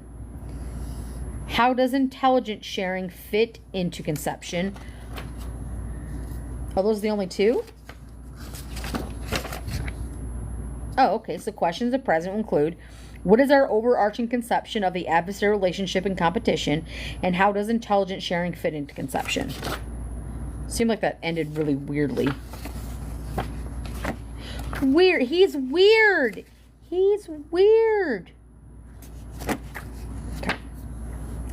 Some members of Congress have said that intelligence relationships such as Five Eyes should be expanded to include the allies of the Asian Pacific in, for example, Nine Eyes framework. I have no idea what that means. That I do not know, but I will look it up. This fails to take into account the fact that any blanket expansion would be necessary to involve protecting the sources and methods of a larger, quite possible more diverse group of member countries that might or might not have congruent interest. That being said, however, a future conservative president should consider what resources and information sharing relationships could be included ad hoc or quasi-formal intelligence expansion, for example, the Quad, among the nations trying to counter the threat from China. Significant technology, language skills, and financial intelligence resources are needed to counter Chinese capabilities. The IC was caught flat-footed by the recent discovery of China's successful test of nuclear-capable hypersonic missiles. No longer can America's information and technological dominance be assumed. China's gains and intense focus on emerging technologies have taken in some areas from being near peer competitors to probably being ahead of the United States. China's centralized government allocates endless resources, sometimes inefficiently, to a strategic Made in China 2025 and military apparatus, which combine government, military, and private sector activities on quantum information sciences and technologies with AI, machine learning, biotechnologies, and advanced robotics. The IC must do more than understand these advancements. It must rally non-government and allied partners and inspire unified action to counter them. In addition to combat Chinese economic espionage, authorities and loopholes in the Foreign Agents Registration Act, FARA, will have to be examined and addressed in conjunction with the Attorney General. Many issues within the broader government can be tied back to more general congressional understanding of the threat due to the compartmentalization of committees' jurisdictions and responsibilities of executive agencies to brief on the nature of the threat. Broader community jurisdictions should receive additional intelligence from IC agencies as necessary to inform China's unique and more comprehensive threat layers of the U.S. government bureaucracy and economy. Former DNI John Radcliffe increased the intelligence budget as it related to China by 20%. When people asked him why I did that, he explained in an interview, I say because no one would let me increase it by 40%. I had an $85 billion combined annual budget for both national intelligence programs and military intelligence programs. My perspective was, whatever we're spending on countering China, it isn't enough. From an intelligence standpoint, the need to understand Chinese motivations, capabilities, and intent will be paramount importance for future conservative president. Therefore, it is also paramount the importance of the whole of government be rowing together. Now we are on to the National Counterintelligence Security Center, the NSCS. How many is that? Whew, I know, guys. It's so. I think I can get through most of it.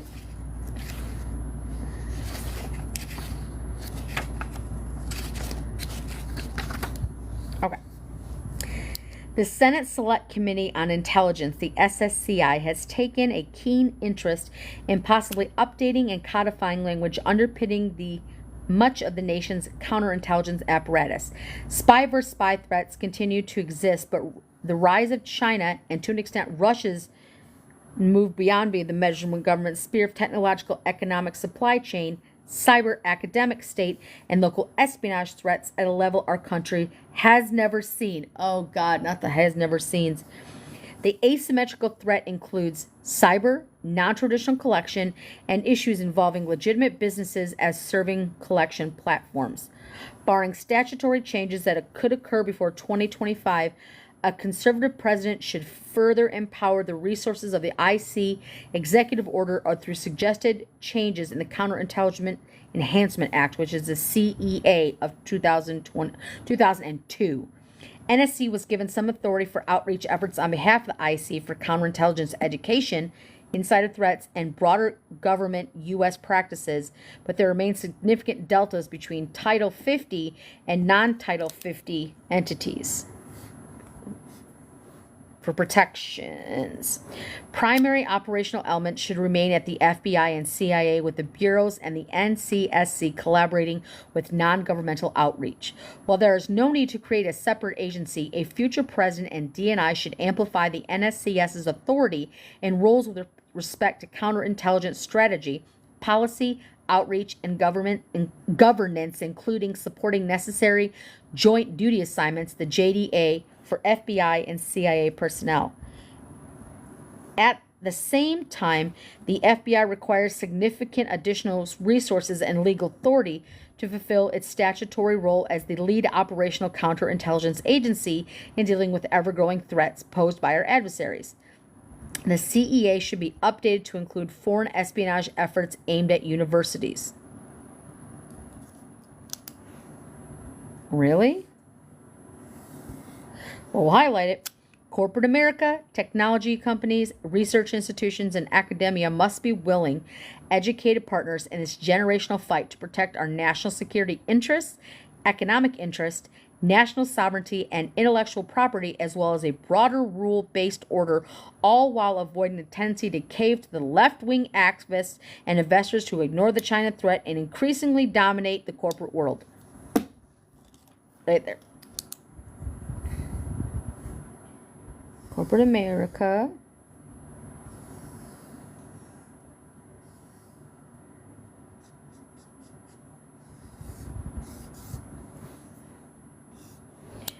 Reinstitution of the National Security Higher Education Advisory Board and the National Security Business Alliance Council should be prioritized with leadership from the NCSC, the FBI, or the combination of both. The CCP steals at least $400 billion to $600 billion in intellectual property each year. It is time to devote some strategic thinking to exactly how to do and what degree of counterintelligence efforts can help to protect America's commercial endeavors. If Chinese strategic technology gains are happening almost entirely in transnational commercial spaces, for example, the private sector has also gathering information in critical intelligence, and these essential data points should assist in national level counterintelligence efforts. The NCSC was created in the aftermath of 9/11 as the Terrorist Threats Integration Center, the TTIC, which later became the National Counterterrorism Center, the NCTC, pursuant to President George W. Bush's Executive Order 13354. 13554. The NCTC was an organization of approximately 36 detainees from across the U.S. government with a mandate to integrate counterterrorism, intelligence, and missions, including terrorist screening.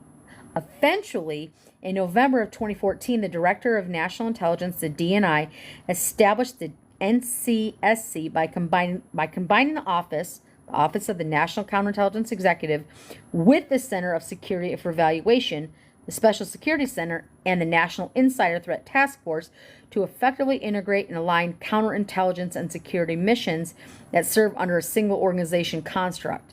The director of the NCSC serves to support the DNI's role in security executive agents SECEA to develop, implement, and oversee and integrate personnel security initiatives through the U.S. government. The NCSC has added value in such areas fussing across community intelligence for terrorism watch listing purposes and improving function in information sharing while carrying roughly half of the overall cadre for the ODNI. An incoming administration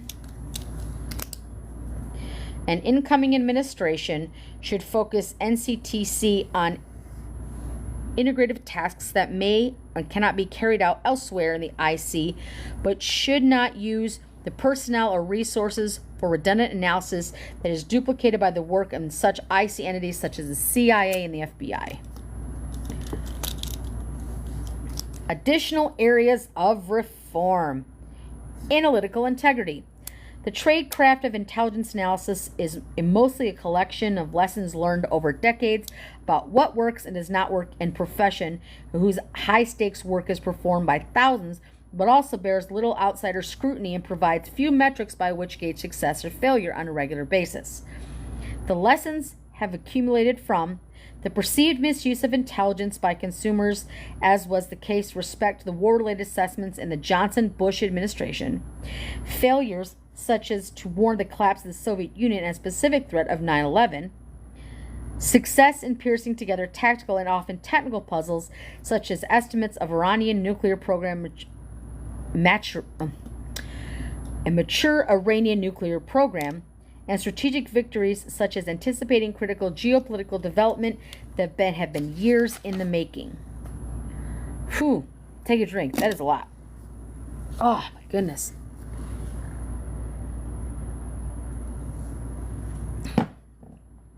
I know. God, some of this is just so fucking boring.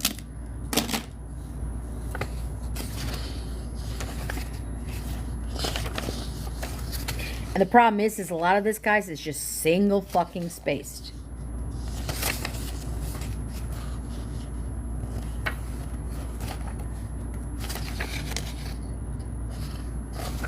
This is all about intelligence. 231. If you're looking, we are currently on page 220. I don't know that I can get through 10 more pages. I don't. It's like possibly. Let's see. 1, 2, 3. Okay. Historically, this trade calf. Okay, everybody, close your eyes for 10 seconds. 10, 9, 8, 7, 6, 5, 4, 3, 2, 1.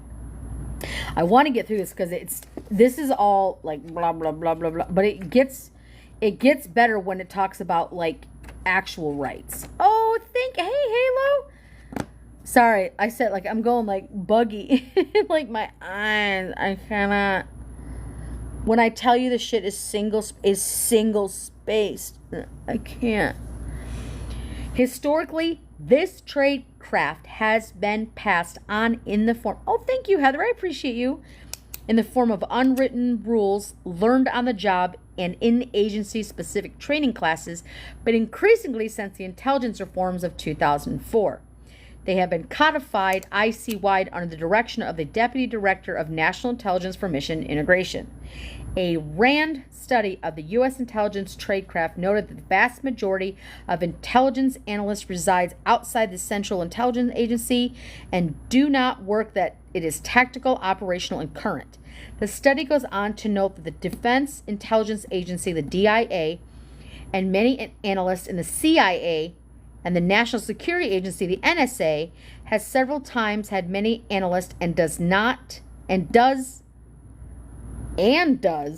the National Geospatial Intelligence Agency of the NGA, indicating both the breadth of the IC's technical collection and its emphasis both on developing analysts who can interpret secret human or technical intelligence in quick turnaround pieces on countering tactical asymmetrical threats like terrorism. Holy shit, world, just word salad.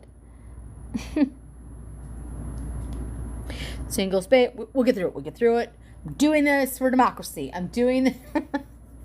Doing it. During the Cold War, however, there was a more balanced analytical focus with greater emphasis on strategic intelligence issues as a means of outcompeting the Soviet Union. This kind of analysis deals not only in secrets, but also in mysteries, making well-founded but ultimately unknown predictions of the future and actions by a competitor or adversary. The tradecraft necessary to succeed strategic analysis requires substantive regional and topical expertise developed over the years to supplement experience in the daily collection and understanding of secrets. Institutionally, it also requires that agencies' analytical processes be open to discussion, debate, and dissent because analysts must work together to describe a probable range of future outcomes and warn about unproven current threats rather than using the collection to solve a single puzzle with a definitive answer.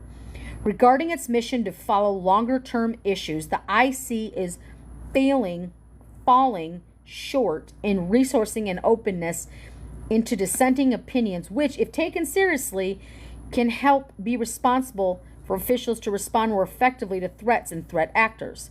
The IC Analytical Ombudsman has expressed concern for hyperpartisanship, has threatened to undermine the foundations of our republic, penetrating even into the intelligence community. For example, the Ombudsman noted a report in the IC's handling of election threat analysis in 2020 that, in his view, the CIA officials had deliberately downplayed dissenting views in coordination comments expressed by experts at the National Intelligence Council and elsewhere who felt that there was evidence of Beijing's intent to exert at least some influence in the 2020 election, as opposed to the consensus view that Beijing did not interfere in the U.S. elections. That is one fucking sentence. 1, 2, 3, 4, 5, 6. Wait. I'm just trying to. 1, 2, 3, 4, 6 fucking lines. One sentence. And they try. Senior CIA and analysts and leaders made it difficult to have healthy analytical conversations, a confrontational environment, which violating multiple levels of IC tradecraft standards. By not allowing dissents or considering alternatives, the CIA exercised undue influence on intelligence. When I tell you, the shit is single line, single spaced. Do you see this? And I'm just trying to highlight little, but this, like that little tiny part. And also, the next page I'm going to read, 221.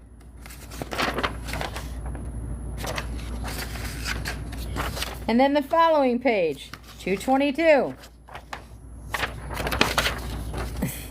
Trust me, guys, my eyes get wonky as fuck too, because this is,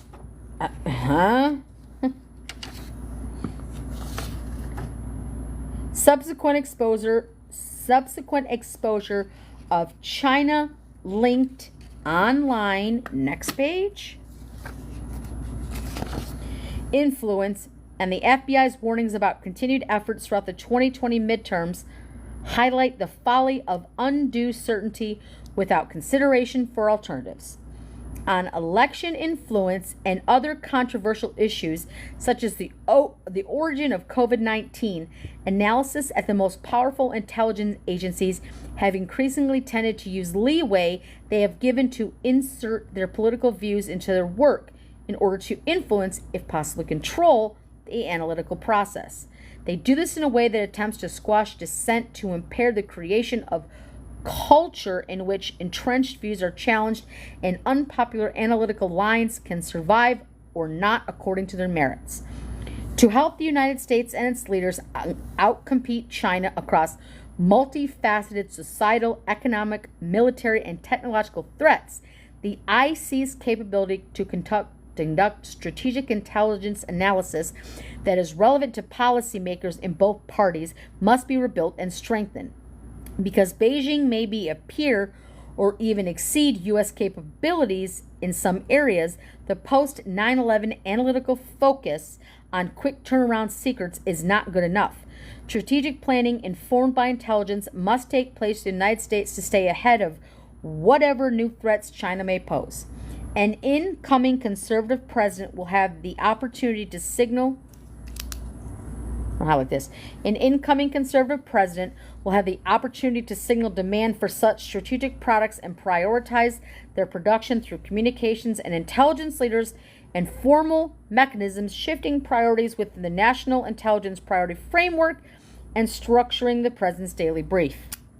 The incoming DNI should also emphasize implementing its recommendation on the Ombudsman's report, especially regarding objectivity and the inclusion dissenting viewpoints, and more serious effort to hold senior leaders accountable for back-channel attempts to change or suppress analytical views. Accounting for the long history of intelligence failures and surprises, an incoming conservative president must appreciate the ambiguity, complexity, limits, and assumptions inherent in the intelligence assessments. Intelligence often deals with human dimension in a complex decision system with foreign countries or organizations and makes consistently accurate predictions difficult, if not impossible, to develop. Seeing something and understanding what you are seeing are two different things.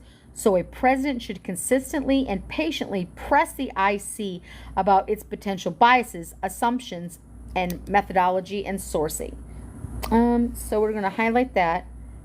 You should consistently press. With regards to the election threat analysis and political controversial topics, agency leaders should take seriously the Ombudsman's admonition that we need to maintain tradecraft standards across all countries and topics, ensuring that equitable standards apply across all foreign threat actors. Analysis should be put forward without regard to domestic political ramifications of intelligence conclusions. Okay, so now we're on to the obligation to share and real-time auditing capabilities. This is like Scream Can design, you know? The federal government has made admirable progress in the recent years, becoming more forward-leaning in sharing cyber threat intelligence with private sector partners and the public, emphasizing that protective nature of such information is the only value if put into the right hands at the right time. Since critical infrastructure and services are overwhelmingly owned, managed, and defended by private sector use in the United States, there has been increasingly emphasis on declassifying intelligence and sharing action information with private sector partners, often through industry-specific information sharing analysis centers, the ISACs. Regional meetings of government and private sector experts have called InfraGard, run by the FBI, direct public notification from the Department of Homeland Security, the FBI, and increasingly the NSA. More discreet one-on-one engagements led by the collecting agencies. These programs properly recognize the private sector's role in providing cybersecurity for Americans. In practice, however, the intelligence shared by the U.S. government through these venues is often already known or no longer relevant by the time it makes its way through the downgrade process for sharing. In addition, government shared information often needs to take advantage in the opportunity to provide context such as attribution, trends, size of observed cybersecurity problems, as warranted, with additional context should be provided to the private sector as a matter of routine. To continue improving the U.S. government's ability to defend the country's most vital networks, the IC must adopt an obligation to share policy process, including the capacity to right to release. So obligation to share, highlight, intelligence products whereby newly discovered technical indicators, targeting, and other intelligence relevant to cyber defense are automatically provided either to the public or targeted entities within 48 hours of their collection, which is how counterterrorism intelligence has been managed for years when it comes to duty to warn. Under this policy, agency heads should have flexibility with withhold intelligence from operational and counterintelligence reasons, but would need to report regularly to Congress on the number of and justification for any exceptions.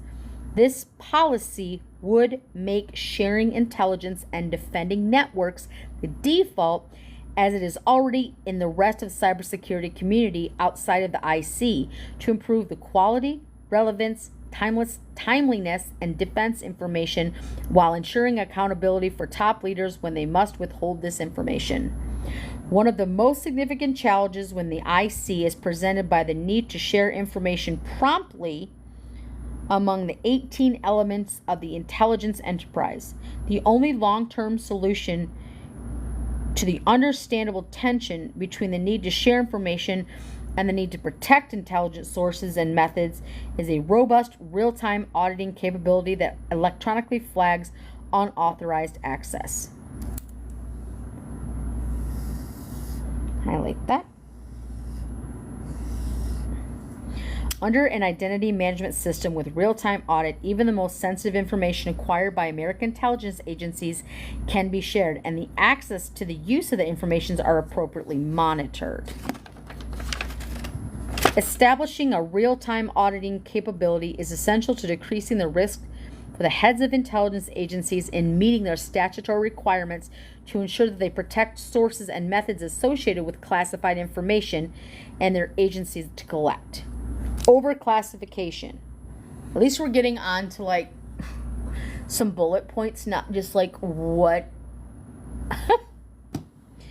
There is broad consensus across the U.S. government and among stakeholders that the system for classifying, declassifying, and otherwise marking and handling sensitive information is at a crossroads.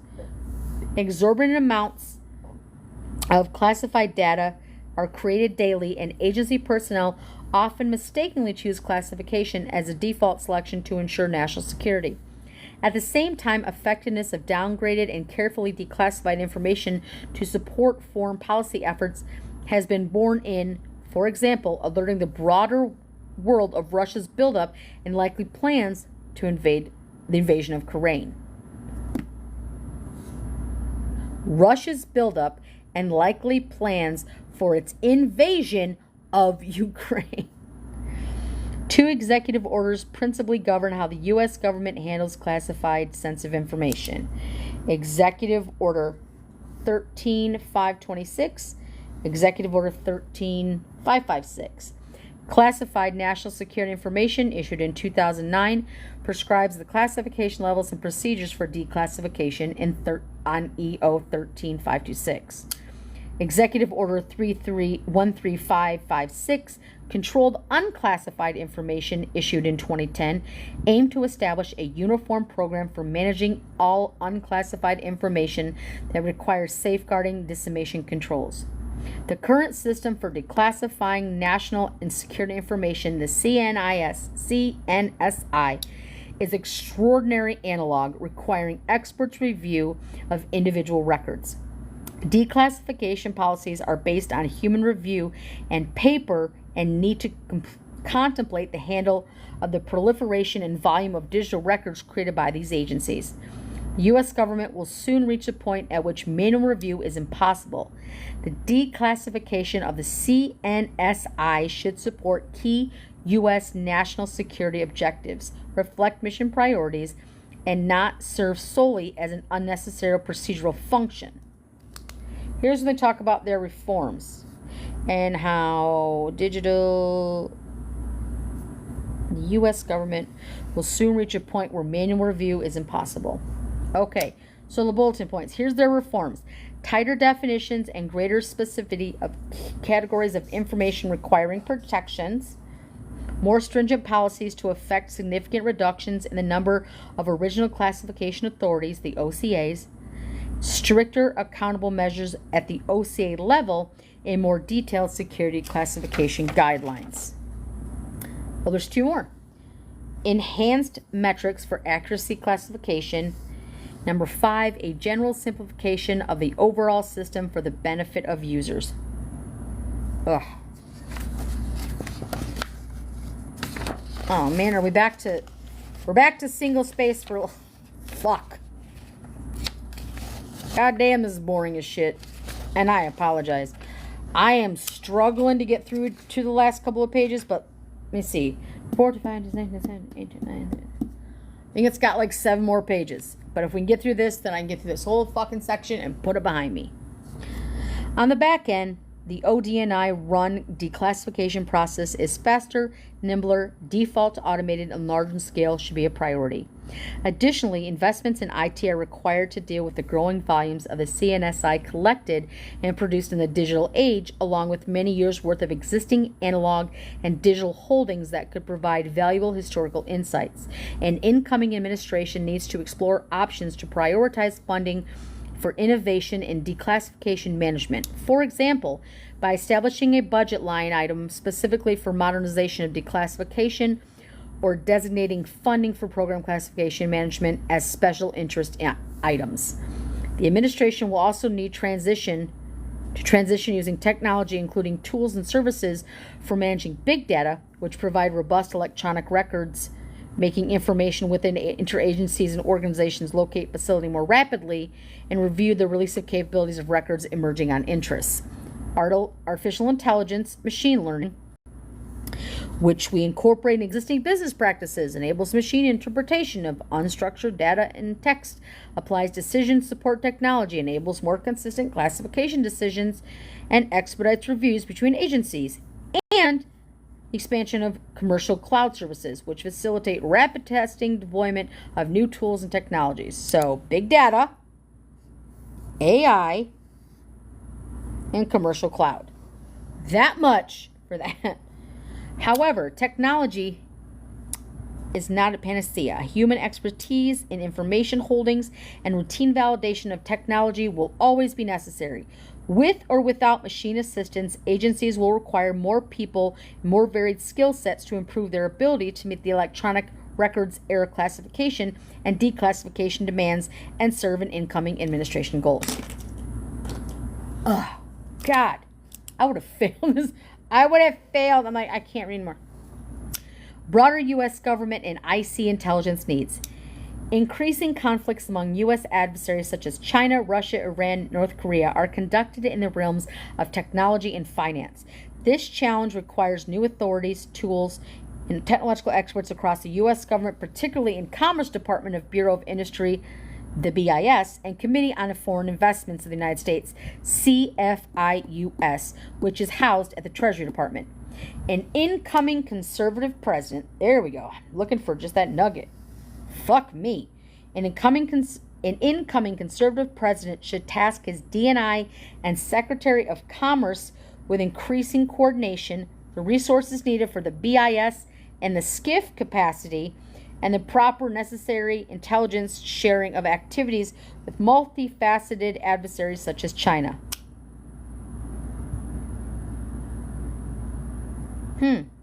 More resources for SCIF. Interesting. This would include additional work with private sector expertise, granting clearances to niche sector experts and United States citizens, commercial and financial partners as needed. You want more people working on SCIF, but you want private sector. Got it. Cover in the digital age. Even in the public domain, it is becoming increasingly clear that protecting the identities of undercover intelligence officers is difficult in the digital age. The truth is that our daily activities are conducted predominantly in the digital domain, and antiquated systems for providing cover to undercover officers has lagged woefully behind the threat of foreign adversaries. The DIA, the CIA, and the FBI are increasingly aware of this threat and are devoting resources to the problem. Their back office infrastructure, however, is that they are still using methods for providing cover from decades past that place valuable intelligence officers at unnecessary risk. How intelligence officers and their families are taught to use their smartphones and social media, travel, conduct banking, and take and share pictures, even how and when they are paid, can make it difficult to protect identities.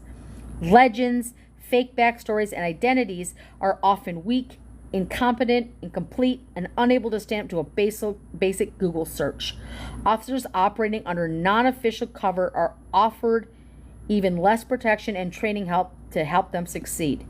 In addition, ubiquitous technical surveillance UTS techniques being refined by technologies from the regimes of China and Russia will continue to be highly challenging for intelligence officers. An incoming administration will need to double down on resources and training members of the IC so that expertise they need can be operate clandestine and successfully against hard targets. Privacy Shield. For many years, the European nation, the EU, has tried to force U.S. companies operating in Europe to follow its data privacy regulations. Misleading claims in the Snowden leaks destroyed the initial safe harbor framework. I'm going to highlight that one.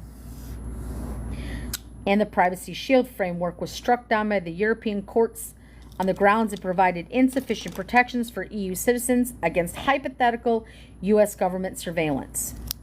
Those same European courts exempted the intelligence services of the EU members from the standards applied to U.S. intelligence and suggest that the trade protection may be the real motive behind the data privacy regulations. Trade protectionism? In 2022, Biden administration negotiated a new agreement at the Transatlantic Data Privacy Framework intended to withstand European legal challenges. Given the fate of its predecessors, it is not certain that it will survive.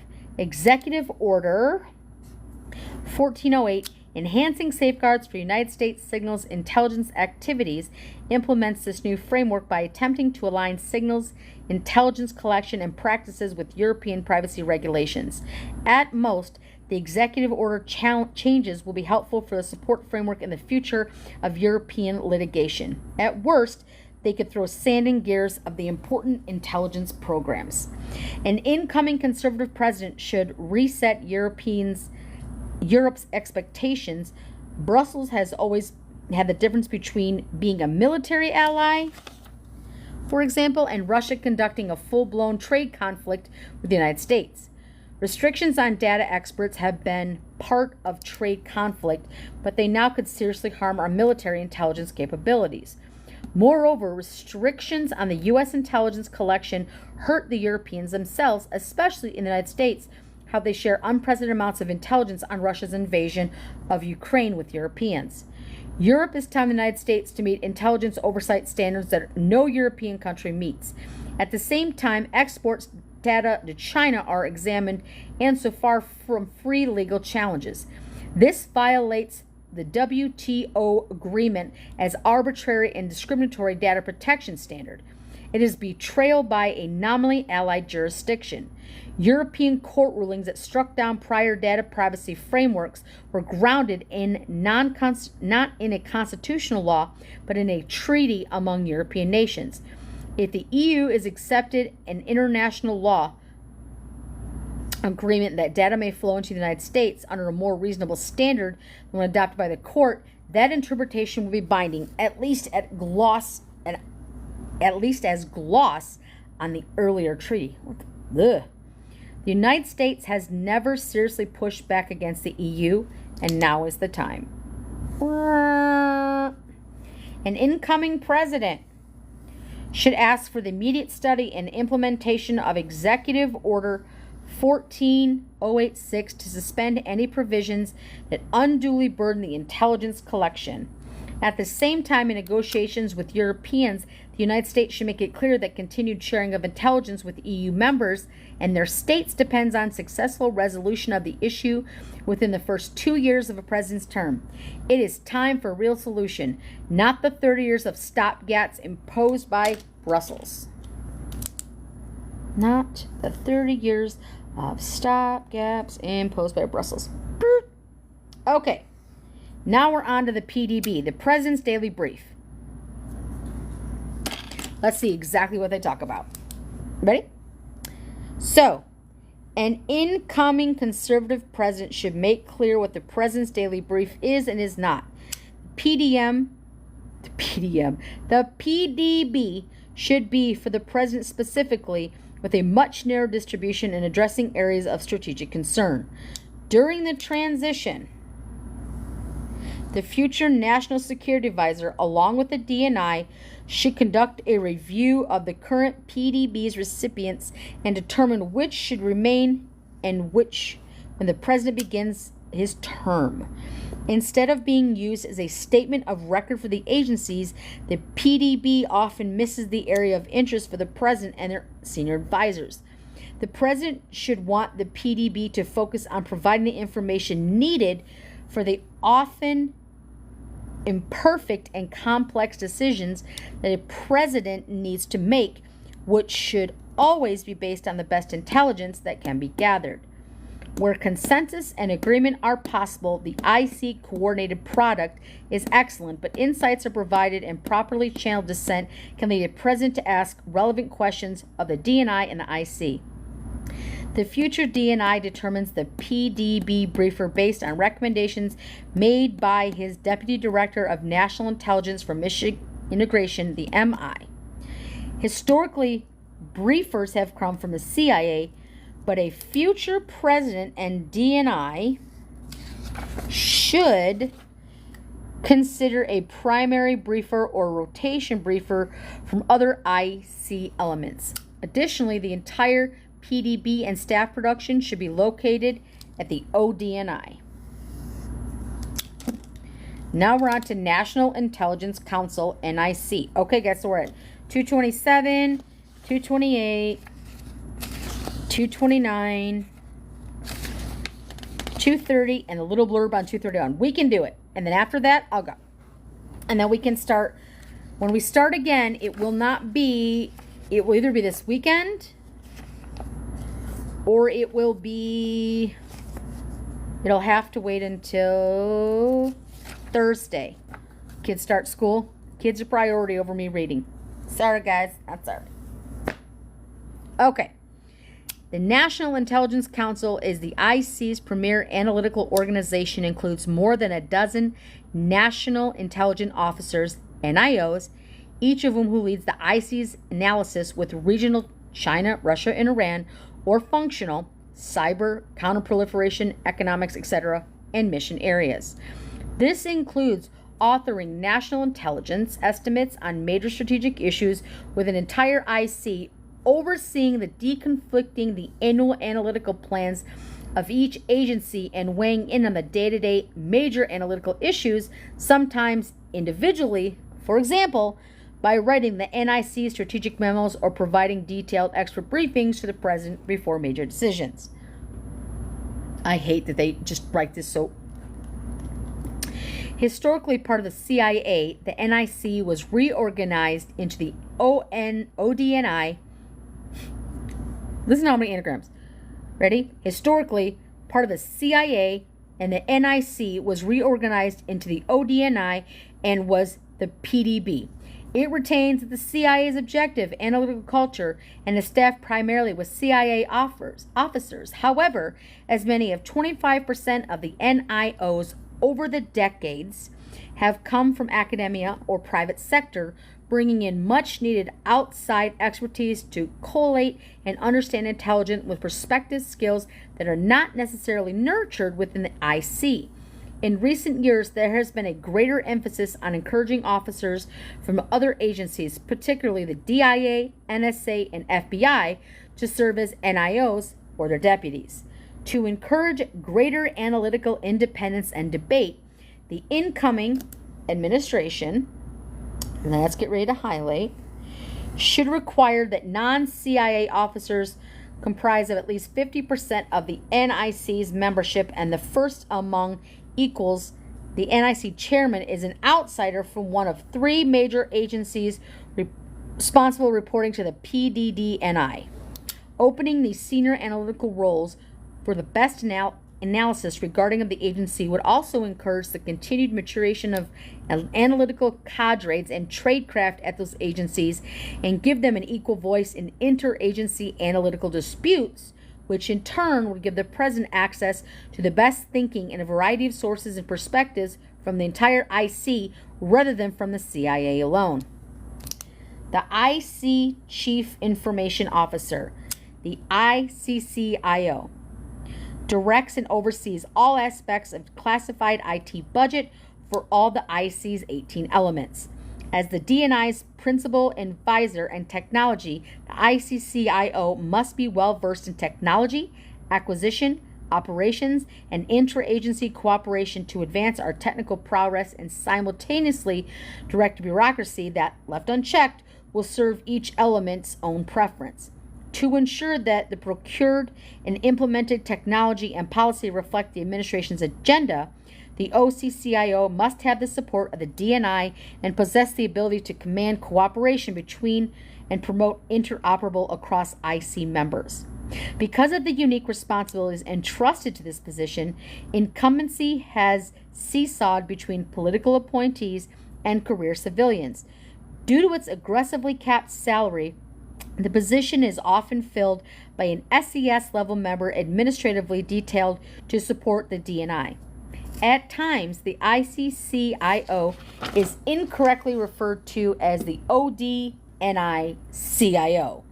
By law, to secure unbiased execution across all the IC's 18 elements, the same individual may not serve as the ICCIO and the ODNI CIO. They are two different, distinct positions. Let's highlight that. Critical areas of the ICIT portfolio priorities for the ICCIO included, but are not limited to, transparent accounting and allocation of ID investments across the IC, including commercial cloud computing and storage, the C2E, recognized and uniform access for people, systems, and capabilities to enable interoperability across IC elements. 3, 5G, 6G data transmission and network operability, which is vital to the IC element operation. Number 4, intelligence agent, IA intelligence and machine learning. 5, quantum cryptography and post-quantum encryption, PQE.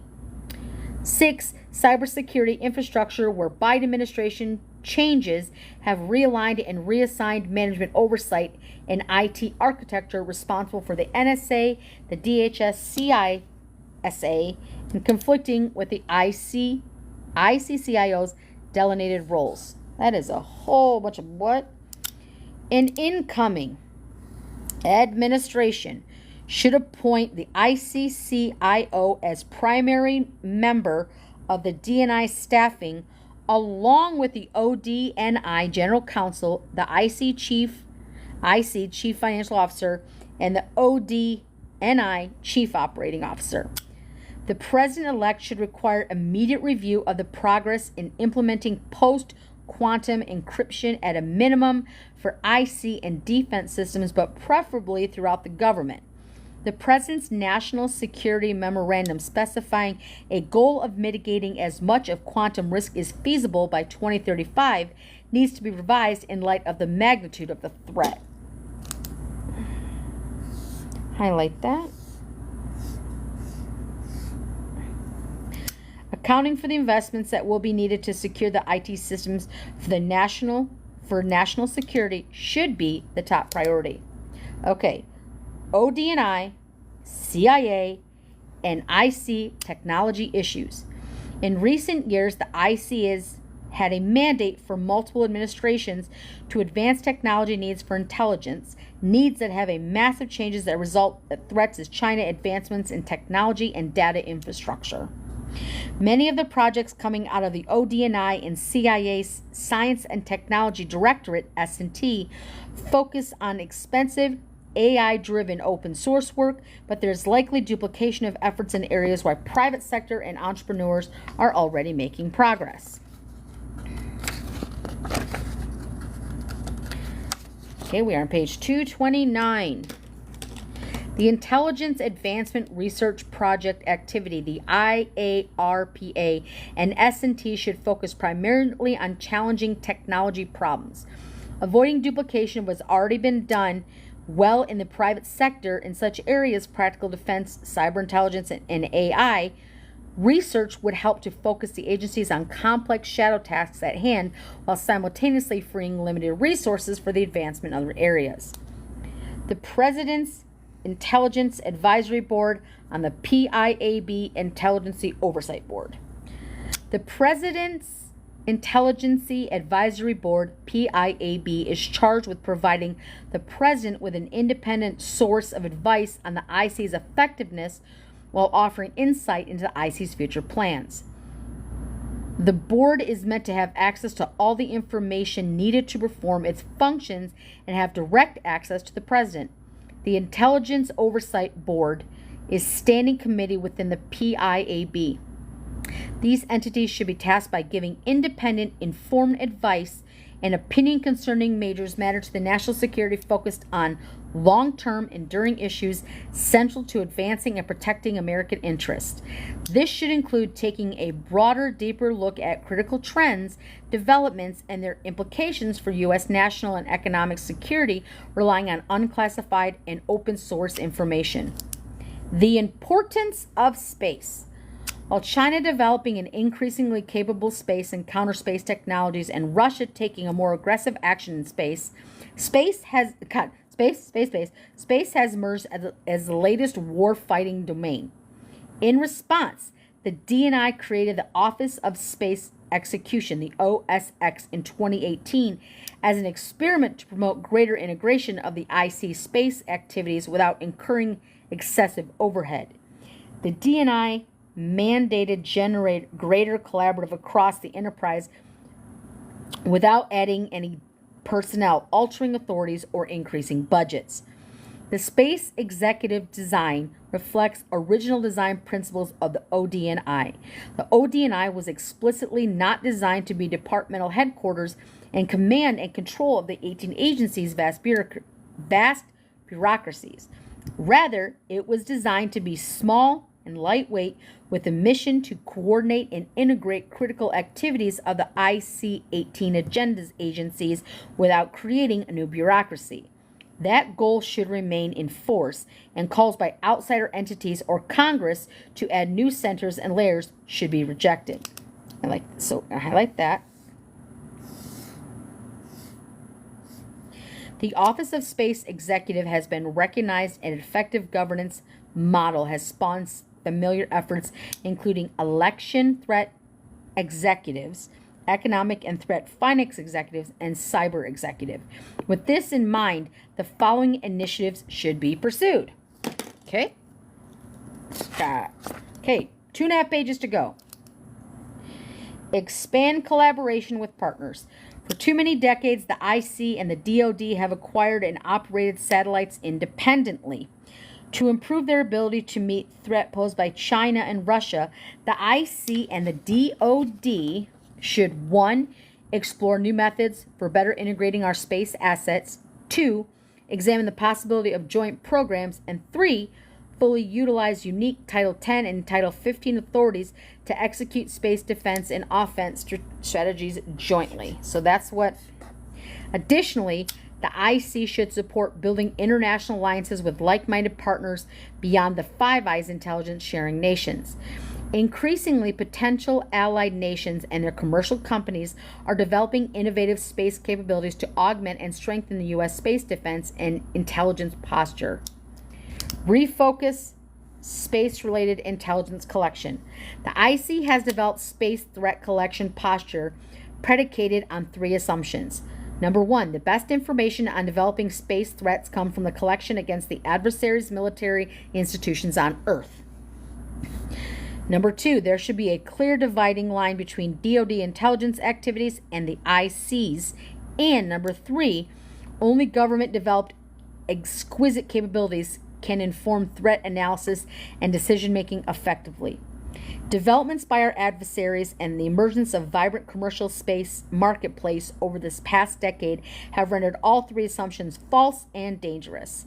The IC, therefore, must refocus and invest all in methods that will enable it to characterize accurately the threats that already exist in space, not just on the ground, break down barriers to information sharing and collaboration with the DoD, and embrace commercially driven capabilities that can adapt to national security mission, all while emphasizing the need to protect critical supply chain and the cybersecurity needs that result from an increasingly governmental low Earth orbit.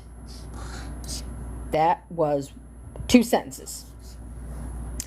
Our nation's economic and national security depends on being able to advance America's leadership position in space, which is eroding in the face of increasing threats from adversaries and our own inaction.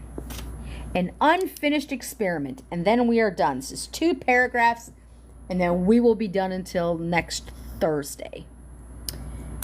The intelligence community, including specifically the role of the DNI and the ODNI, is an unfinished experiment. The envisioned design principle was considered one, a small network central model for the enterprise coordination as opposed to large monolithic bureaucracy like DHS. The ODNI, however, has reverted in some ways to bureaucratic and hierarchical modes characterized by limited effectiveness. Historically, the CIA has undercut the DNI and maintains primacy in the IC hierarchy, especially regarding the White House. Here we go. An incoming conservative president can right the ship and return the IC governance model to its first principles by using a limited empowered leadership coordination designed to serve the nation's intelligence and national security needs while reclaiming the public trust with fiscal responsibility, political neutrality, personal accountability, technological prowess, and necessary human capital to counter immense nation, state, and asymmetrical forces facing our country. Oh my God, that was one fucking sentence. Okay, so we are now through. Thank the Lord. The Lord. We went from woo. So we started at 201 and we got all the way to 234. Hot damn. Boring as shit. But let's make a note of it so that we know on what to start. So 201 all the way to 234.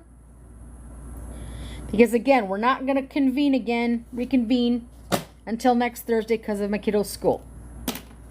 Yeah, Arizona goes back really early. So, when we do start, we will be on to media agencies. Start. That will be... Hang on one second. Let me look at the date.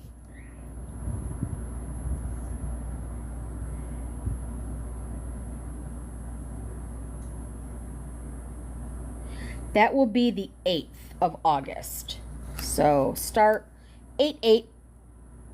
And I know. Okay. So when we start, we're going to start talking about media agencies, which is going to be a big one. But you'll start to see, as I'm seeing right now anyway, they're starting to get like smaller chapters because all like the boring shit is like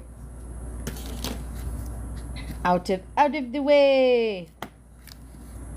Let me just put a little bookmarker right yonder. Start here. Today is the 2nd.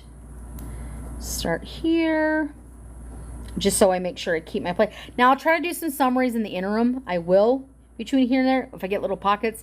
And then we'll just talk about, like, fun shit. Because this is great, and I appreciate it. But sometimes I'm like, fuck, I just want to talk about something else for just a minute.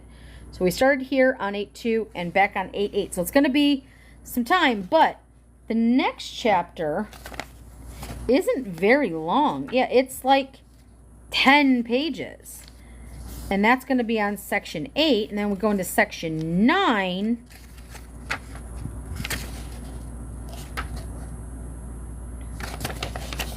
How many pages is it? Where does section 9 start? Oh, I guess maybe it is a little longer than I thought. Sorry. But yeah, it's only a total of 20 pages. Or 18. I think it's 18 because like there's bibliographies. I'm not reading bibliographies. So it starts on 235, but then we only go to 253. So some of the chapters look like they're getting a little bit shorter, which is great. But, oh my God, take a round of applause. I will upload this later. It's boring. It's so fucking boring. There was only a couple things that stood out, but again, I highlight what I highlight so I can go back and read that.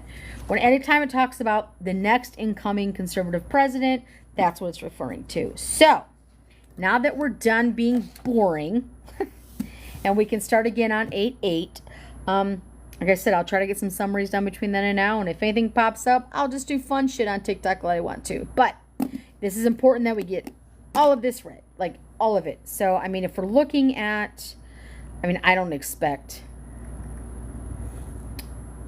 2, 3, 5, woo, woo. So we are one quarter of the way through, and it's only August 2nd, which is good. So I'm my dream goal would be to get through all the rest of this first part, which ends on 499, to go on to the next one by September, and then read September and October half and half.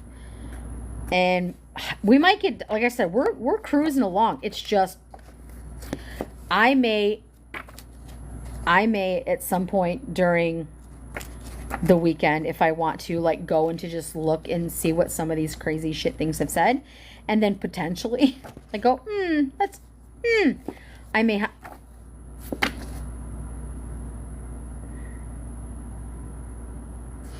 So, like, shit like this, like, I'll just pull up, like, a random page.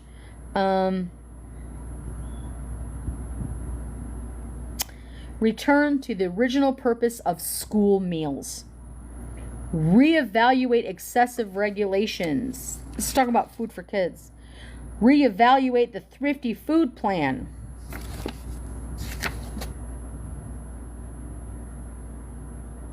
Move the USD food and nutrition programs to the Department of Health and Human Services. Separate the agricultural provisions on Farm Bill from nutrition provisions. Wow. This is, when it gets to things that directly involve you, you're going to give more of a shit. Right now, this is just like all of the bureaucracy and everything that we want to do and where and how and what every department does. So we get through all that boring shit, and then we get to, like, the heart of the matter. So I will let you guys go. I hope you have a great Friday. Now let's just make it lighthearted, and we won't talk about Project 2025. We won't read Project 2025 until 8/8. Other than that, guys, I hope you have a great day, have a great weekend, and stay out of trouble. Or not. I'm totally fine.